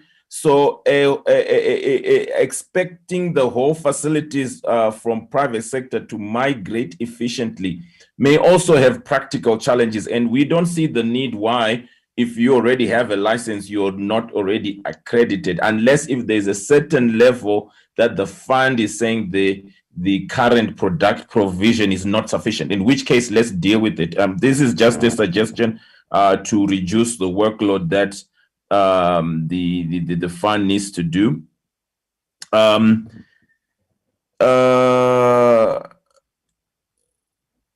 There was a question of ring fencing NHI funds. Yes, we are saying kind of a structure which is ring fenced to the fund and to the provision of medical services. I think it is the more efficient structure and allows this fund to get to quickly to a point of individual sustainability. I think the historical precedent hasn't been great of statutory funds with the liability. I think we have the situation of RAF and the like, where ultimately there is an exclusion of provision of service for lack of efficiency from other participants. And we do not, all we are saying here is there may be need to make sure that the same pitfalls are not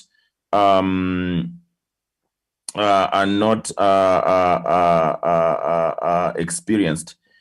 Then there's the issue of the undocumented migrants, and I think we did mention that there needs to be more provision of, if you do find yourself in the country, there are some constitutional obligations that the state is given. There should be a mechanism for encroachment, which could be on a contribution basis or some other route. I think the key there is South Africa needs to lead in terms of ability to provide for all under her cover, and a little bit more optionality needs to be provided for. Then, oh goodness, I think I'm going to the end.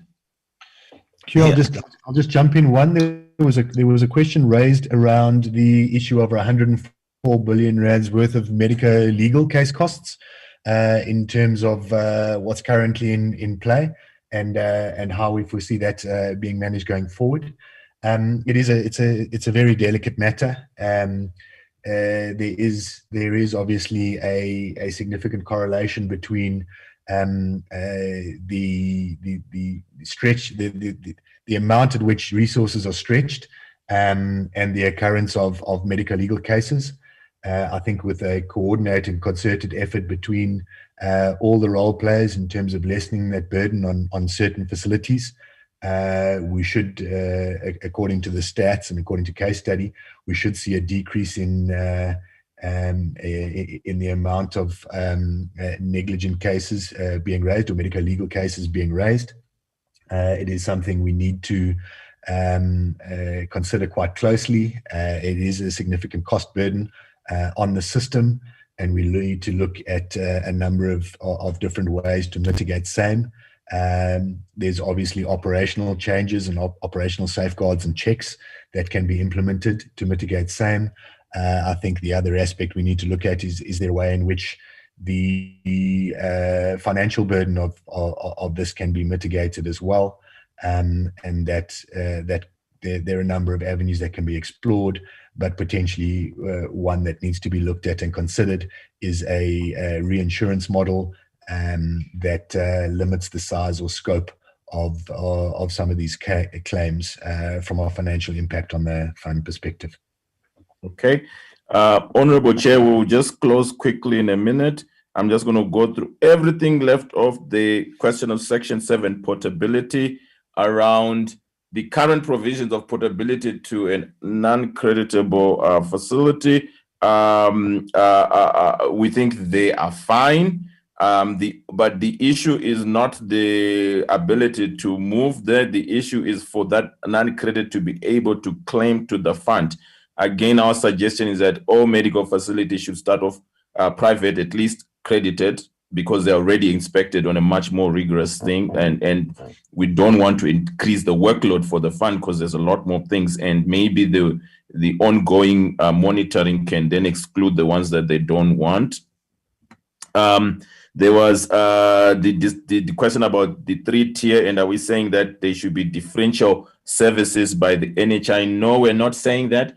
We're just saying that when there is ability to provide differentiated service and you can pay for it, you can. So what really that point is coming to that we've already, as private sector, invested in differential services. For instance, I did mention that we have hospitals that have general wards and private wards and singular ward.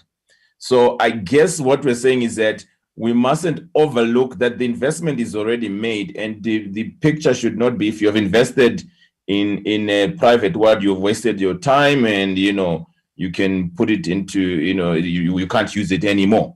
There needs to be this ability that if you have the flexibility and the option, it needs to be utilized. The key thing which we are saying is that the facilities are the same. So we're not excluding, we're just saying that if you have the option, it needs to be utilized. Then, Chair, you talked about the limitation of access. I think the question there was more to the I wasn't. I think it was talking. It's really about the beneficiary who would be having limited access to either by not. I think I'm not sure if I got the question whether because of the referral or the referral right or the diagnosis has been mentioned that has been concluded that you don't need the facility. I think our point here is the capitation model is a much better way to look than restricting the route of care. So route of care is very subjective, and capitation is more outcome based. So for us, there should be that optionality. If the fund wants to be as encompassing, maybe have both. But we do think if it takes a lot to police these rules. That's why the private sector makes administrators, it's a whole ecosystem. So one must also realize that the cost of policing which triage, which right of care route is not to be underestimated, and one would be better served policing outcomes. Did you go in there? Did you get the best service, best outcome? Was it fixed? And the cost was within what the state had budgeted for? Tick. That's our view. And then the issue around participation, I guess this is holistically, we're saying we think this is a partnership. We want to especially from our side, we see this as an opportunity and the ability to engage with the system should be easier. Of course, what Honorable Ismail said about the oversight and legal entities that are created, they should be more accessible. It might feel like a mute point, but there's a lot of problems accessing certain public sector functionalities, and that would impede on development. So all these entities said should have the best access possible to allow the system to function. The view is this is never going to start off perfectly, and neither has anything in private or public. So that allowing of the changes to come gradually is going to be the point of success. I want to end there, unless if I've forgotten any question, I can be referred to it as well. Thank you, Chair. There will not be any time, even if we do have. We'd like to thank you because we have really overstayed our presentation with you, and it has impacted on the program going forward. But we'd like to thank you for coming in and engaging with this committee that is processing the NHI. It may also be not the last time we call on you if we need to, but thank you very much. If there's any last comment from any one of you for coming in to meet with us. We are good, Chair. My team, anyone, thank you, Chair, for your time. And thank you, Honorable. Thank you, Chair. Thank you, Honorable members. Okay, thank you very much. Honorable members, you will notice that we have a 3-minute stretch as the Health Products Association of Southern Africa load their presentation. This is going to take us up to lunchtime. Please bear with us as we take this presentation immediately after this one. So just at 1:45, we'll start with that presentation. If they could start loading their presentation now. Thank you.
Okay, welcome to the Health Products Association of Southern Africa.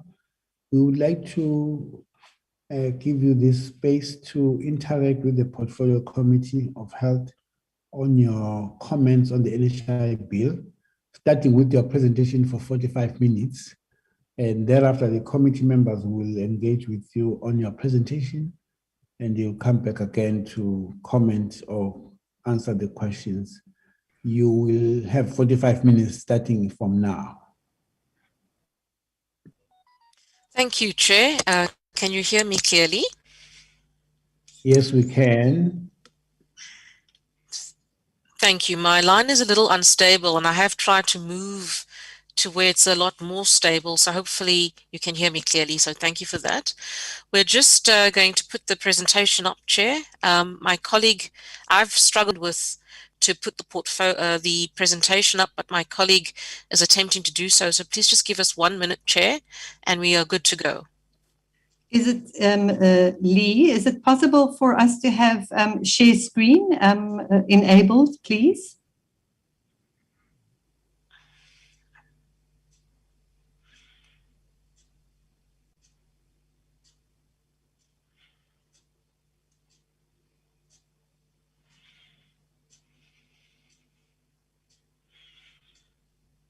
Has it been enabled? Thank you. There we go. Thank you, Janet.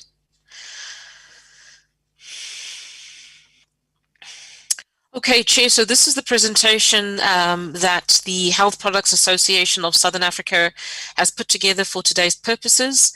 On the call, I'm the Vice Chair of the Health Products Association of Southern Africa. I'm Lee Gunkel-Kula. And on the call, we have members of the Health Products Association of Southern Africa EXCO members who will also contribute towards any Q&A that may arise as part of the presentation. Next slide, please, Janet. Chair, on behalf of the HPA, as we're commonly referred to, Health Products Association of Southern Africa, our function really is to ensure that the wellness paradigm is not neglected or underplayed in any country or any market solution or any government solution as it pertains to relevant healthcare provision for its citizens.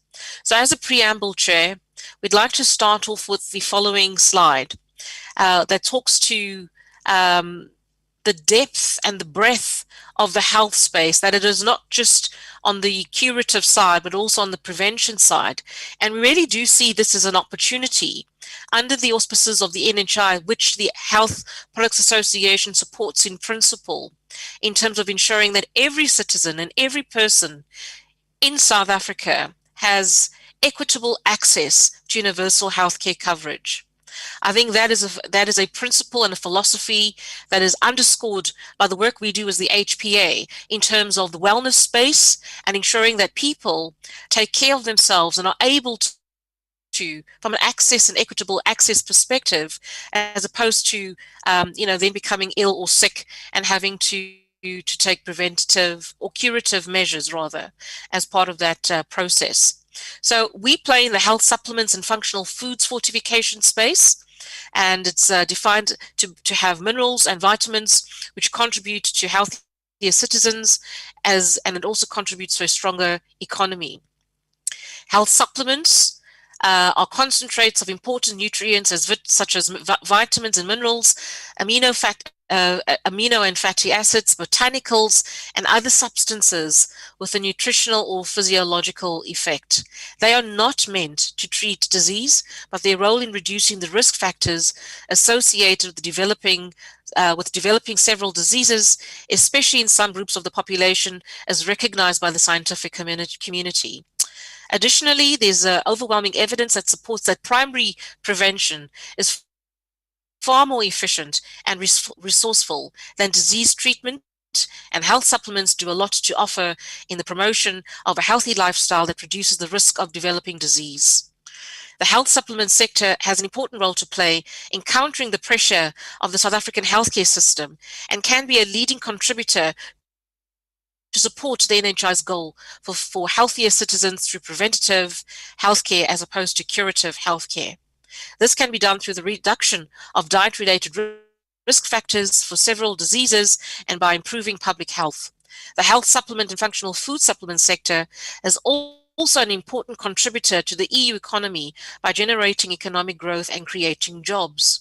Reliable and evidence-based information, SA citizens are increasingly aware of the health impact of food products and are at the forefront of change through adjusting their diet and lifestyle in the pursuit of improved well-being.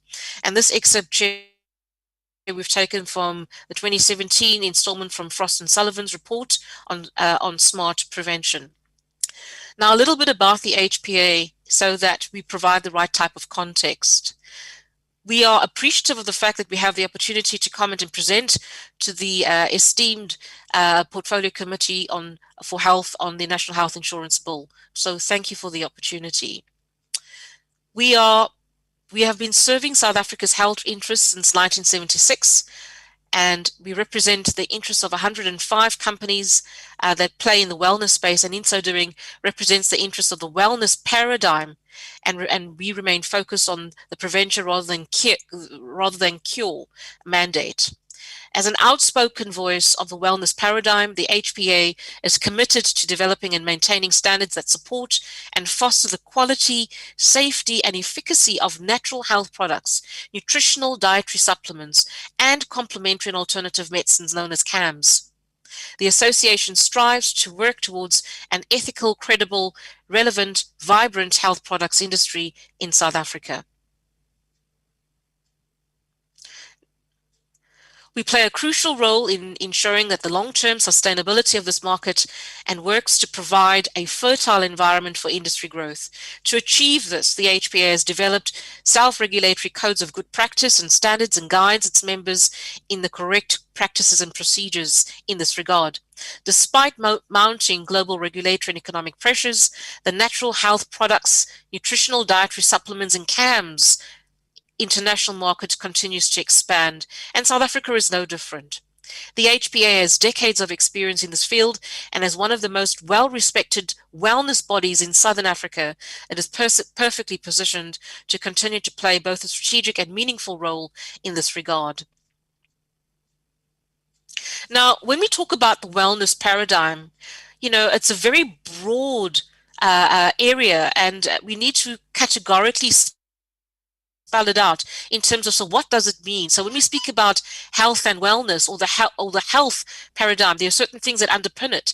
And similarly, from a wellness paradigm perspective, like I said in the beginning, as part of the preamble, we're focusing on prevention rather than cure. We don't make claims that we cannot back up. In fact, this market is known not to make high-risk claims. So basically, it's that those claims are limited to low-risk claims and can either sit in the food supplementation, health supplementation, or the CAMs complementary medicines mix.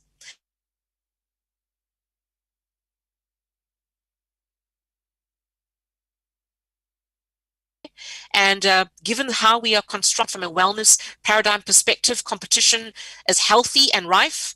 And when one does that and makes the right investments, then with competition being healthy and rife, it means that products become a lot more affordable. So ease of access is also very important. You find us on every shop shelf rather in the retail space. So your Dis-Chems, your Clicks, your pharmacies, etc., your ShopRites and Pick n Pays. But then we also have this opportunity through the online platform or channel, as well as direct selling options. We also have a plethora of health shops that make the right types of investments as it relates to these types of wellness products. So from an access perspective, there's ease of access and availability of product through the wellness paradigm channels.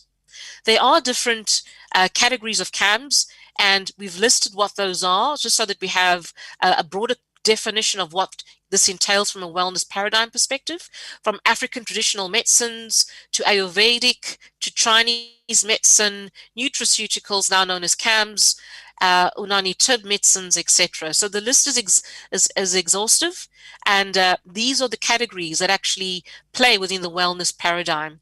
Now, the question we're asking is, so what does this mean for a national health insurance opportunity, universal healthcare coverage? And we are concerned and are raising our concern as relates to the focus of NHI. Should the focus be centered on wellness or prevention or a combination of both? And essentially, and if that's the case, and we think the latter is the case, what does it mean? What role will the wellness paradigm, the wellness industry play in the provision and in support of a national health insurance or universal healthcare coverage? Next slide, please, Janet. Chair, we've taken the opportunity to kind of demonstrate this in real terms. So here we have an example of the Kula Natural Health Center. It's based in St. Lucia in rural KwaZulu-Natal. It's run by a group of homeopaths in rural KwaZulu-Natal, and it is well supported by the local community. And homeopathy is part of that wellness paradigm and construct. Next slide, please, Janet. So a little more detail about the Kula example is that this is how complementary medicine, in this case homeopathy, significantly benefits the rural community in KwaZulu-Natal. The clinic is close to St. Lucia and has treated about 8,500 new and follow-up patients since its launch there in 2017. So it's just under 4 years old. The clinic is staffed by a few full-time qualified homeopath doctors who are ably assisted by a number of students and interns from the University of Johannesburg and the Technical University of KwaZulu-Natal. It provides superb training for these people, as well as a service to the local community. The value it is brought to the local community is extensive and massive. The homeopath medicines used are extremely cost-effective. Kula is a perfect example of how wellness can be effectively brought to members of the public at a lower financial end of the spectrum. It is also typically a way in which many more thousands of people could rapidly benefit via NHI, as an example. And could you imagine if, from a wellness paradigm perspective and an opportunity to support NHI, we have clinics like this set up all over the far-flung parts of our country, because we do and are concerned and remain concerned about, how then do we ensure equitable access if most of what is found in the constructed market for healthcare provision is found in peri-urban or urban settings, and not so much in rural settings like the Kula example demonstrates. Next slide, please, Janet. Now, we do know and understand as the HPA what the bill seeks to achieve, and we have no issues around the intent of the bill and what it does. Again, underpinning that, we do support the equitable access of universal healthcare for each and every citizen of the country. The question is, how do we ensure that this happens in a way that meets the expectations of every citizen, whether you are rich or whether you are not so rich? Next slide, please, Janet. So we come into the fray in terms of on the basis of our primary concern, because at some point, from a wellness paradigm perspective, we do find ourselves sitting within the health-related products definition, and we've identified ourselves to play in this space. So we do know that this means, from a definition standpoint, it's any commodity other than orthodox medicine, complementary medicine, veterinary medicine, medical device, or scheduled substance, which is produced by human effort or some mechanical, electrical, or other human engineering process for medicinal purposes, or other preventative, curative, therapeutic, or diagnostic purposes in connection with human health.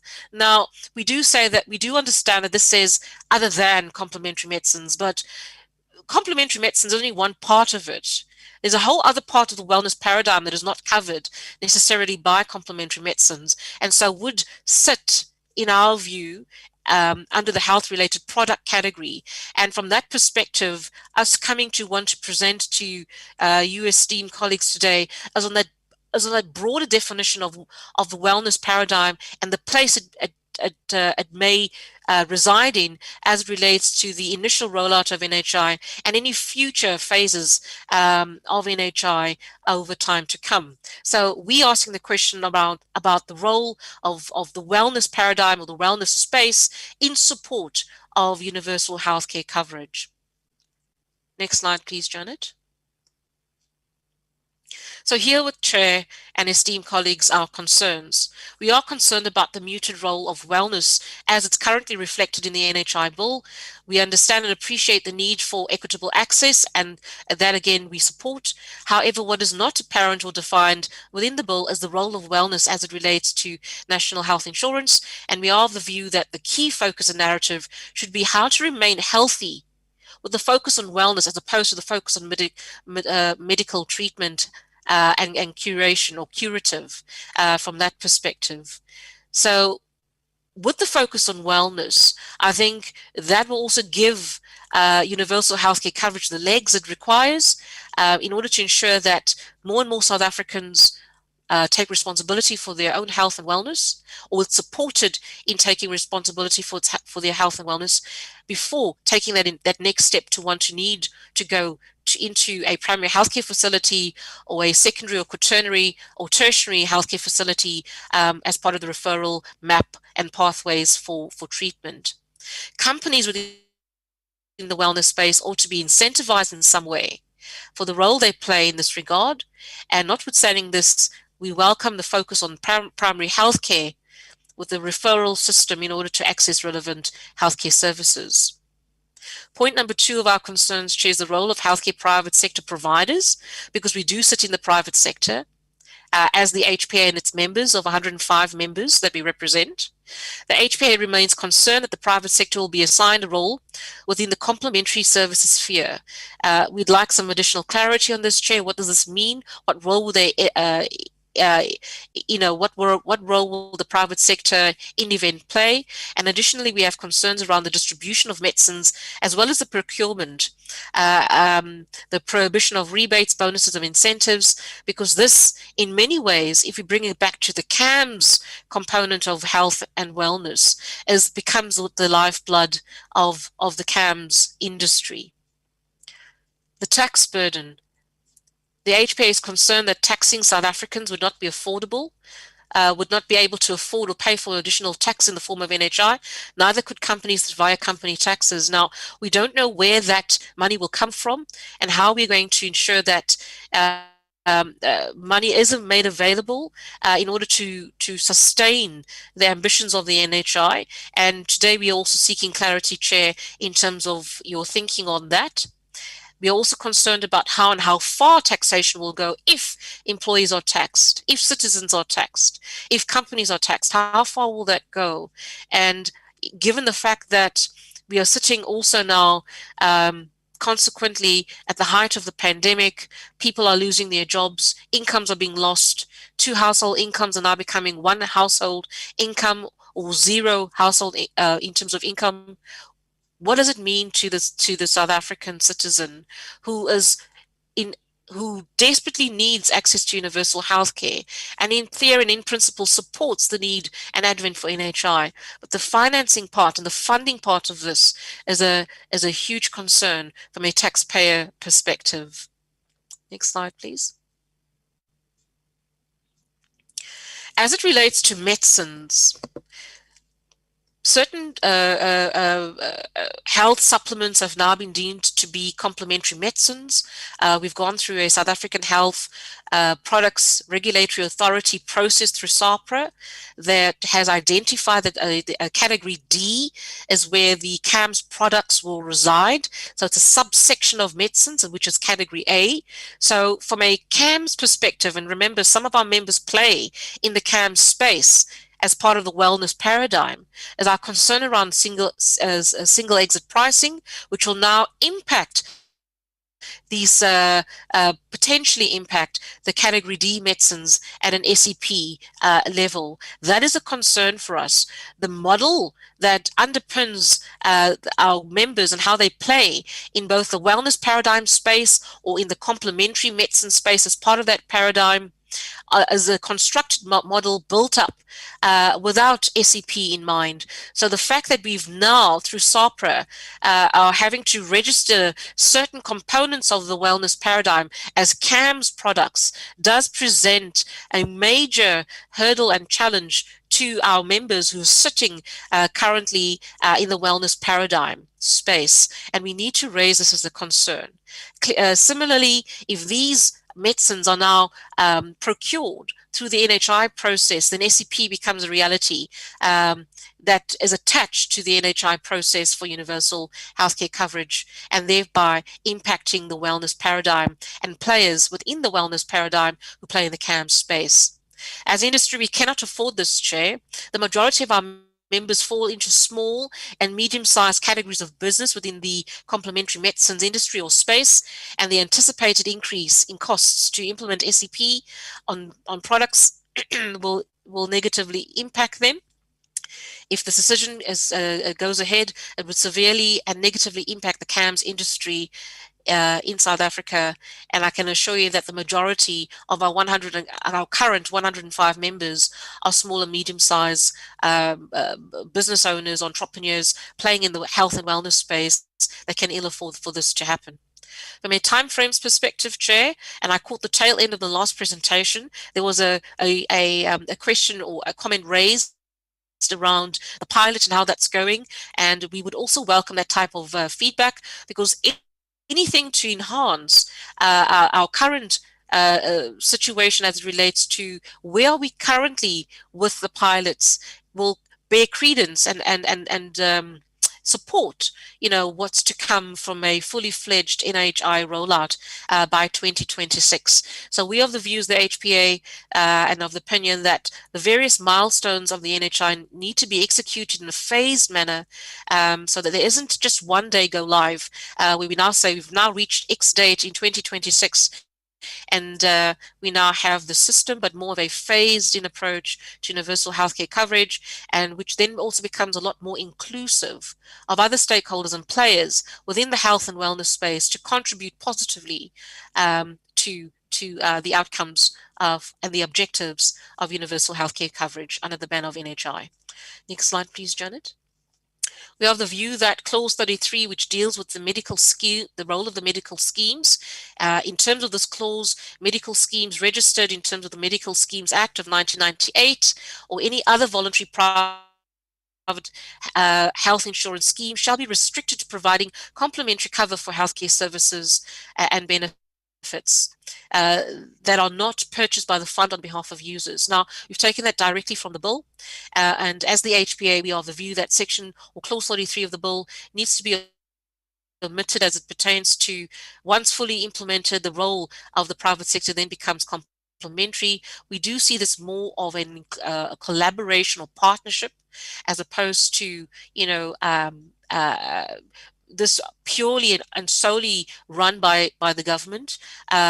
In order to bring universal healthcare to fruition in an effective manner, we require the proactive role of the private sector to support what government is trying to achieve. So we just need a better understanding, Chair, through you, in terms of what is this complementary role? Can it be better defined so that we can, as industry, can also understand what this means?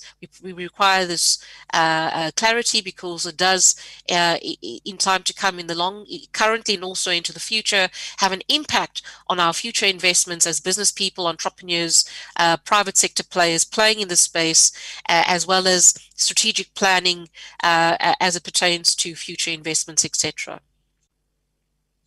From a governance standpoint, we note with concern that, or we would like to rather suggest and propose that Parliament should have or play an oversight role as it relates to the management of the NHI fund.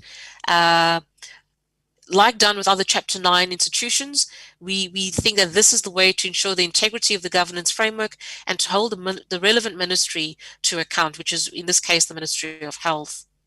We are concerned that the Ministry of Health has extensive powers, and should the Chapter 9 route be something that is considered, we feel that would cover our concern in that regard.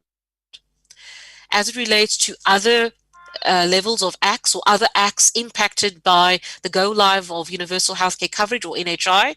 We have the view that if there are any acts to be repealed and or amended in terms of this process, that they too undergo a robust legislative process like done with the NHI bill, and it should not be an automatic that relevant acts like the Medical Schemes Act of 1998, the Correctional Services Act, the COIDA, the Road Accident Fund, etc., are all impacted simultaneously in this way. So there should be an opportunity to take those processes through the correct legislative process in order to support the outcomes of the NHI. Next slide, please, Janet. Chair, in conclusion, we are appreciative of the opportunity to comment and present to you as the Honourable Chair of this esteemed committee. We are supportive and remain supportive of achieving universal healthcare coverage for all South Africans, and most notably look to its member companies in the health and wellness space to play a meaningful role in this regard. Given the bill's significance, we look forward to all relevant comments and views being taken into account as part of this parliamentary process. And again, thank you for your time. We are of the opinion that the attainment of universal healthcare coverage cannot be left to government alone, and as the private sector, we have a role to play, especially as the wellness paradigm that we represent, and we, as the HPA, welcome constructive dialogue and engagement on this very significant bill. We are of the view that given that there are so many question marks around the how-to, that either clarification is provided as part of these processes or an additional round of the bill is made public so that we can comment on a final round of the bill before this process is finalized.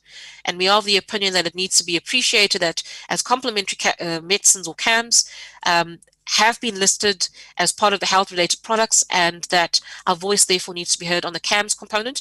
But outside of CAMs, Chair, like I tried to explain earlier, the wellness paradigm is so much broader as it relates to what is possible under that paradigm.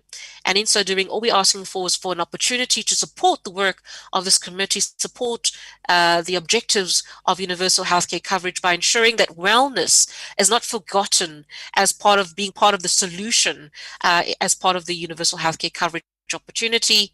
And therefore, given the fact that we are a subset of medicines as CAMs now, and not medicines per se as part of category A's, that you cannot then therefore say because you are a CAM, you're going to be subjected to the same terms, conditions, and obligations as the pharmaceutical sector, because we are not pharmaceuticals, Chair.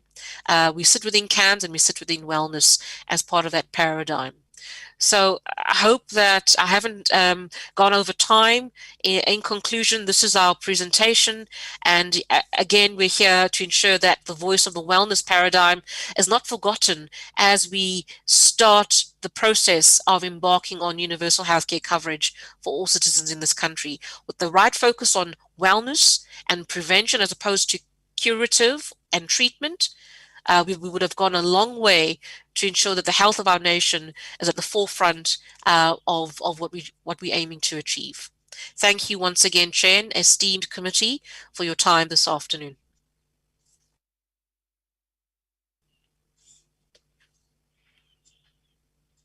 Thank you to the presenters. We'll now give an opportunity to our members to ask questions. I haven't seen question. Okay, I've seen only a hand of, the following members. Would correct me if I've missed any. The first hand that I saw coming up was that of Honorable Gela, followed by Honorable Sokacha, Honorable Ismail, and Honorable Munyai so far. In that order. Any other member who would like to engage? It's Honorable Gela, followed by Honorable Sokacha, Honorable Ismail, and Honorable Munai in that order. Thank you very much, Chairperson. Let me first welcome the presentation from HPA. I've got a number of questions that I want to ask. The presenter have mentioned a concern about wellness not defined in the bill. Are you aware that NHI will cover a comprehensive set of health services that will provide a continuum of care from community outreach, health promotion and prevention to other levels of care as indicated in Section 57, Section 3 and Section 4 of the bill? These benefits will be defined by the Benefits Advisory Committee as outlined in the Section 25 of the bill. Is your concern addressed? My second question, you have raised issues about the lack of clarity on complementary health services. Do you not think as the Benefit Advisory Committee defines the NHI package of services according to their roles as defined by Section 25 of the bill, it will be clear that complementary services will be. This section is supported by Section 6 and Clause 33 deals with the future role of medical schemes. My third question, regarding your concern about the tax burden, is it not addressed by Section 49(2), as it is a majority of medical scheme? Members cannot afford to pay their premiums.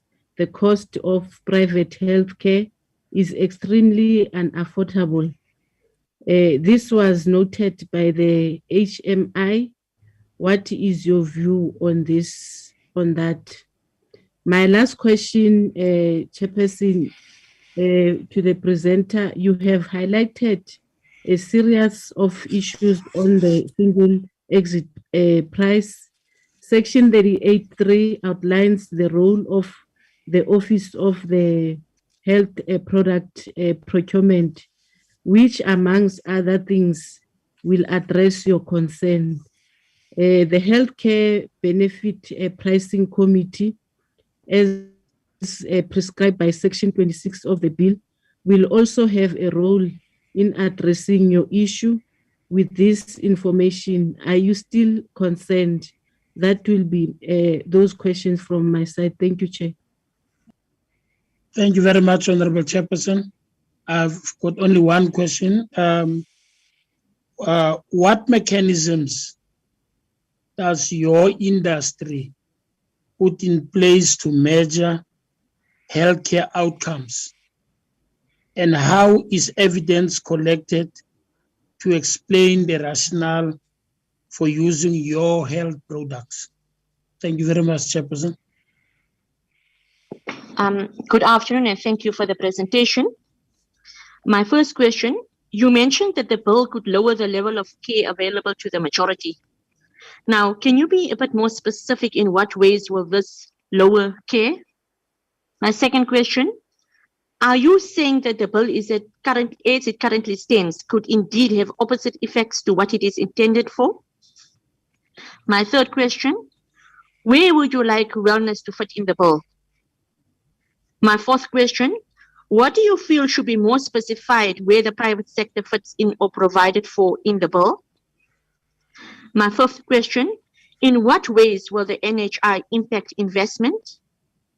And my last question, or rather just a remark, thank you for your response on the governance and your view on the bill giving the minister the right to establish the board and related entities. Thank you. Thank you very much, Honorable Chair. My first question is as follows, Honorable Chair. The presenter have made a recommendation about the phase-in implementation of the NHI. Don't they think, or do you think the phase-in approach is not sufficiently addressed in the Section 57 of the bill and in clarification provided in the memorandum on the objects of the NHI bill itself? The second one, Honorable Chair, will be as follows. Your concern about Section 33, has this matter not sufficiently addressed or addressed in the NHI white paper, which needs to be read together with the NHI bill? The white paper state that as part of the transition process, medical schemes will play a supplementary role. Only once the NHI is fully implemented, medical schemes will offer complementary cover. That is the last question that I've raised. Member, I'm leaving out who would like to ask a question. Okay, if not, I just have three questions to ask. You will pardon me. We just want to check with the proposal of your wellness program, if you don't think that if you are actually advocating for the wellness program to be included in this act. Maybe if you could just expand specifically and actually outline that, in what way would you want to see that happening? Now, currently, the medical schemes reimburse for the products of the services delivered to the stakeholders. If so, how are these benefits determined in the current phase? I notice going forward, you will then indicate differently. Now, if then you are actually in this wellness program paradigm that you are advocating, would you have any concerns with the regulation of the industry going forward? Because it has actually is an industry that is, in fact, probably will indicate how is it regulated to start with, if it is, and if you would favor that going forward. Let me just check if I do have another one that I wrote in another piece of paper. Maybe for now, you could just assist us in answering those ones. Let me just check this last one that I wrote somewhere else. See, I have a lot of papers, so I write differently. Okay, then maybe you can answer those. If there are any other matters that are coming up, we'll come back again. Thanks. Thank you, Chair.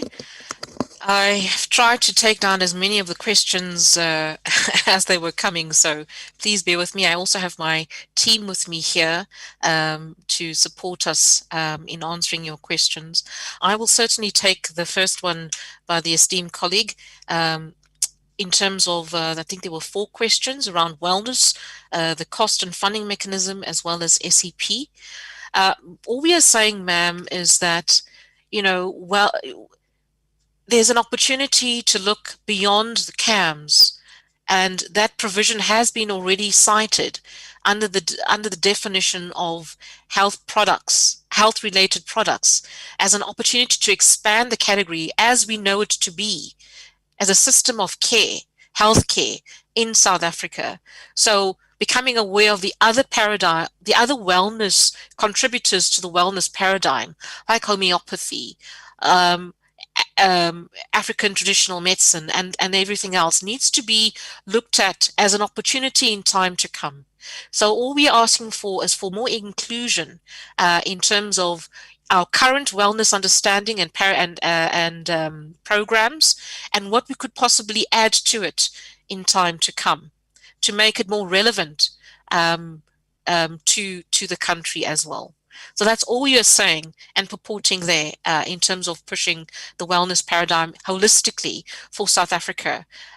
We are aware of what is cited currently in the bill, and we're saying, notwithstanding that, there are other opportunities to improve upon that as part of the opportunity presented for universal healthcare coverage. As it relates to the cost and funding, it is just purely a concern.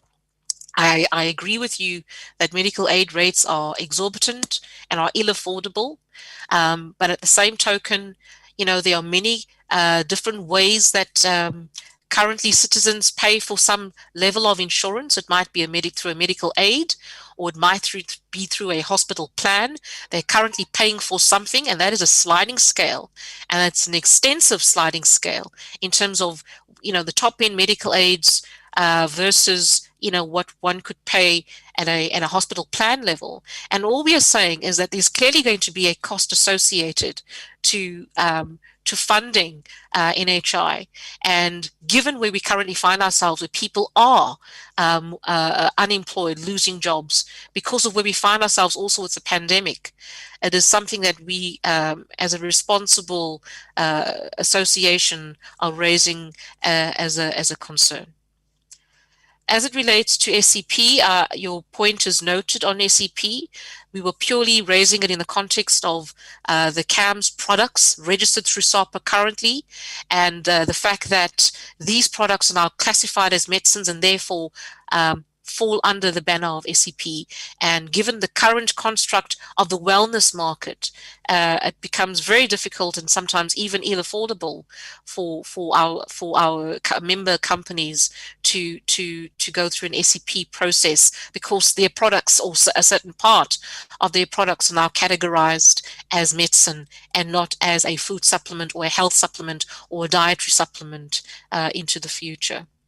I'm going to hand over to Maria, Janet, and my other colleagues on the call.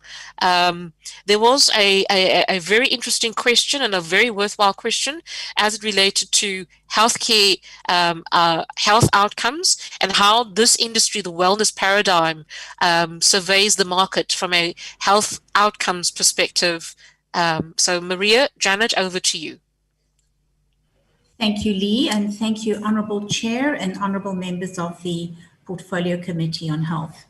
So I will comment quickly on the wellness paradigm and the preventative healthcare, and how food supplements or health supplements or dietary supplements, as they are often called or named in various parts of the world, are part of a global trend which is backed by science in an increasing valuable sector of good health lifestyle practices adopted by many citizens of South Africa and the world in order to keep their personal health care costs down and to live more healthily.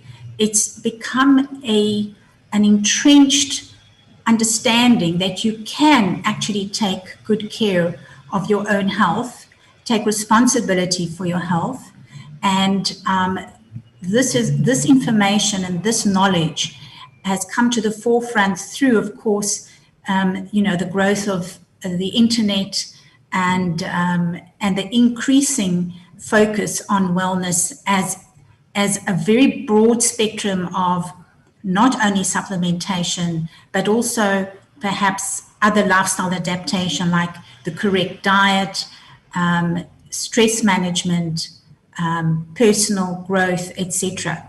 But in terms of how can we substantiate that supplementation does indeed contribute to preventative healthcare and to good health, we can rely on scientific data that has been put together by the Council for Responsible Nutrition, which is a US and a European-based organization who take great interest in ensuring the scientific and the practical adaptation of supplementation for a global population, which includes South Africa. So recently, the Council for Responsible Nutrition undertook a study through an independent organization called Frost and Sullivan, and they measured health cost savings through various supplementations such as calcium and vitamin D food supplements in the European Union as a focused area where 500 million people live. And for example, they established that when they explored the burden of osteoporosis attributed bone fracture in the European Union and the benefits of calcium and vitamin D food supplements and how that actually prevented the development or the progression of such what would normally be in the end a life-changing disease. They did likewise explored the phytosterol food supplements in the European Union, where they looked at products which are botanicals, or berberine, St. John's wort, all these ancient herbal medicines, which are also widely available in South Africa, and what you call phytosterol food supplements, and how they were demonstrated to reduce LDH cholesterol in a very significant way, contributing to enormous health-saving costs, remembering that the European Union has adapted a national health system in every country. And because the national health systems in each of those countries in the European Union are heavily burdened by people who are increasingly living older and are sicker, they absolutely supported this research. So there was further research on the economic implications of managing cardiovascular disease through targeted enhanced nutrition, through the inclusion of, for example, omega-3s and DHA supplementation. And of course, all of this data we can provide to you.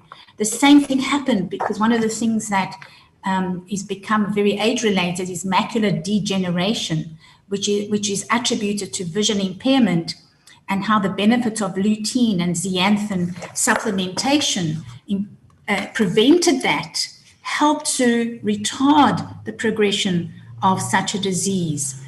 And there are many more examples of this. We are very happy to submit this data and these many reports to the esteemed committee. So the summary that I have from my side is to say that all of these supplements are not patented chemicals synthesized in a laboratory targeted at a disease such as cancer. We are not by and large, we do not have oncology drugs or statins in our portfolios. What we have instead are vitamin C extracts, vitamin E, vitamin D, vitamin K, different amino acids, fatty acids. The omegas are increasingly shown worldwide to contribute to better health and to be part of preventative health care. Many South Africans, myself included, have taken the decision to adapt a healthy lifestyle to keep the medical aid costs down, to ensure that perhaps we only have a hospital plan because that's what we can afford, and everything else we focus on preventative health care, whether it's through vitamin supplementation, amino acid supplementation, whether it's through Ayurvedic medicine, complementary of traditional medicine, whether it's through African traditional medicine, and remembering that in terms of African traditional medicine, we have estimates that up to 80% of South Africans look for African traditional medicine for their primary healthcare needs. And whether it's Chinese traditional medicine or aromatherapy, we may choose to have a blend of aromatherapy oil to combat stress, or to relieve a headache, or to keep generally lower levels of cortisol to ensure that we are healthier, and so on. So all of these supplements play within a free market system. They do not have patents. By the very virtue of the fact that they are vitamin C is, an ingredient from nature, and anyone can access it, it automatically keeps the price of such vitamins low, because nobody has a cartel on pricing. One can use, extract vitamin C from guavas or oranges or nachis. And so the point I'm making here is that these supplements have become a reality in globally and in South Africa. In South Africa, the direct there's direct selling companies that have empowered millions of South Africans to raise consciousness of their good health, about what is good health, how to eat properly, how to supplement correctly and wisely for better immunity, for better overall wellness. So that's me from my side. I'm going to hand over to my scientific colleagues and other colleagues that have speciality in this segment. So Janet, can I hand over to you as a starting point? Absolutely. I think the two questions that I'd like to possibly just address is the first one was expand on the wellness program and the way that you think this could happen. I think that is a pretty extensive question and can't be answered in a short period of time. But what I would like to suggest is that the HPA is able and has the expertise to add real value in the expansion of such a wellness program and how it could integrate into the NHI. And we would very much like to afford ourselves to having further dialogue in this regard, most definitely. The second question that I would like to address was the one that said, are there any concerns with the current regulation of this industry? And I would like to say most definitely there is a concern with regard to the current regulation of this industry in the context that the definition of a medicine has now included what is broadly known in South Africa as complementary medicine, which covers a fair number of these particular products, including health supplements, which in the rest of the world are seen as food supplements and in South Africa are deemed as medicines. And as such, all of the allopathic medicine requirements are now being put on as a requirement for these particular products. And as such, it is starting to influence their availability, accessibility to the consumer or the patient, to the general man on the street. And certainly it is something that we have grave concern on and can certainly give you some further insights with much detail relating to those particular concerns. Thank you.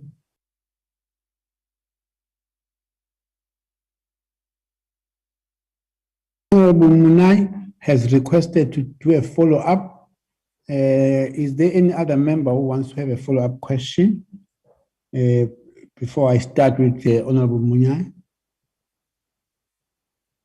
Okay, if none, Honorable Munai, you are having a platform now. Thank you very much indeed, Honorable Chair. The follow-up that I want to put forward is that are your members prescribers of the products, of these products, and how will an ordinary person diagnose these conditions? That's the first. Or are you recommending that all South Africans must consume this product as a prophylaxis and prevention? How do you propose NHI should pay for this product? Thank you. Yes, you can answer. Thank you very much. Thank you. Lee, would you like to respond here? No, Maria, you can go ahead. I can support you. All right, thank you. So the reality is that that in South Africa, there are many people with malnutrition, suffering from malnutrition, and that there aren't sufficient vitamins in the food chain to sustain good health. So the HPA is extremely supportive of a plan going forward where we assist with supplementing the millions of South Africans who are malnourished. And how we do that is a journey that we need to do together. I know that recently, or about a year ago, when I did a presentation in Johannesburg and we had some government officials on board, we wanted to explore how we could assist, South Africans with supplementation. And whether that would be through food fortification by adding, certain vitamins to the staple products that people eat, whether we encourage people to eat better, but that's very difficult when you may be restrained, you have economic restraints. So we do see in the future a partnership where we can certainly assist government and the NHI initiatives towards good health and wellness. On the outside of that is the many people who are more fortunate to be able to afford supplementation, who already rely heavily on this sector for good health. So they're already, providing their families with, at least essential vitamins in supplementation form in order to stay healthy, in order to avoid high healthcare costs. And how do you understand you can do that? So as I initially said, when you compare the on a global scale where the information, the ability to have information at your fingertips becomes a reality and that enables you to make informed choice. In South Africa, we have millions of people who are not able to readily understand or access that information. And this is where many of the direct selling companies in South Africa have initiated training levels and training courses to educate people about supplementation and how that improves their health. So that's on education. So what I'm trying to say here is that we need collaboration with government, policies that enable the industry to unlock its potential for the good health of the people of South Africa, how we educate and how we uplift that understanding, and then how do we analyze or identify if people have nutrient deficiencies, and which healthcare sector helps with that. And again, in South Africa, we have the Allied Health Professions Council of South Africa, where we have the likes of Ayurvedic practitioners, homeopathic practitioners, Chinese traditional medicine practitioners, nutritionists that are able to become part of that journey. So it's a collaboration. It's going to be like, we have to be part of the policy planning going forward. There is a huge opportunity. We can become the vitamin angels of South Africa as an industry, and we can certainly be part of the journey towards overall good health and wellness. And as I said before, because we do not have patented ingredients of any kind, our market is very much sustained within a free market system of which nutrients you get at which price. So I trust that provides some insight. I think Janet and Steve, you may have some input here as well from both a practical and a global perspective.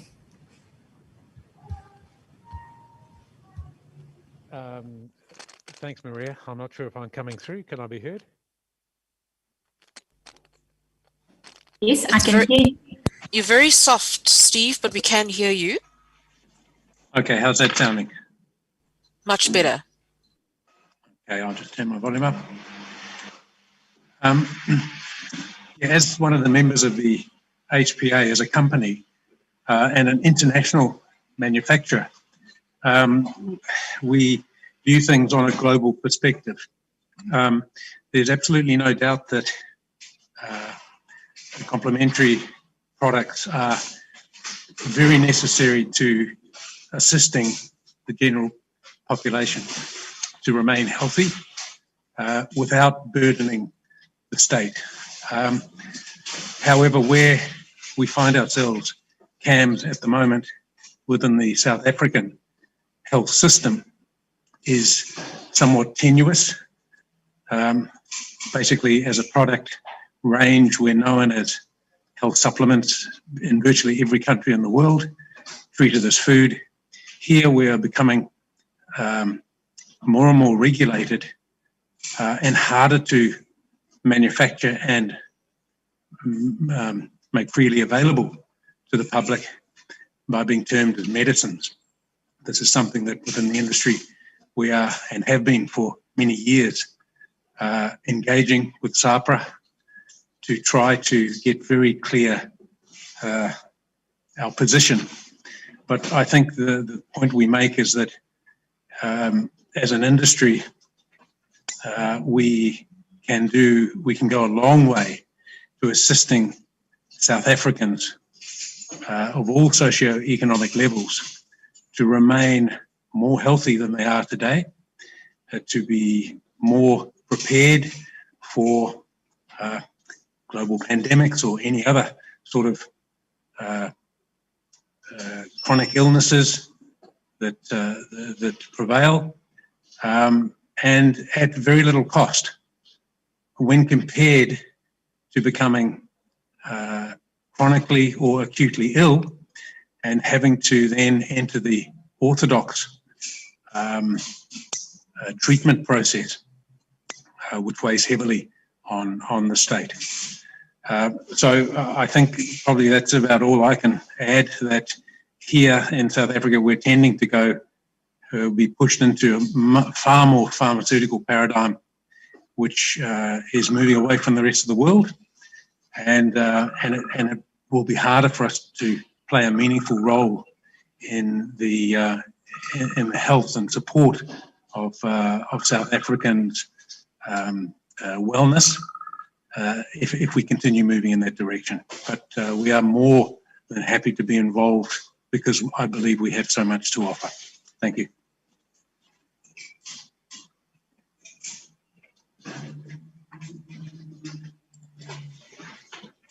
Thank you so much, Steve. And Christelle, would you be able to say anything here, or Janet, any further input, please? I wasn't expecting to have to speak to the Parliamentary Health Portfolio Committee. Thank you. Thank you for your input, Steve. Much appreciated. From my side, I think that everything has been answered, so I'm fine. Thank you. Wonderful. Okay, I think from our side, Honourable Chair and the Honourable and esteemed Portfolio Committee on Health, this is our submission. I think it's a starting point. I think there's a lot more we can do together going forward to ensure good health and wellness to all South Africans.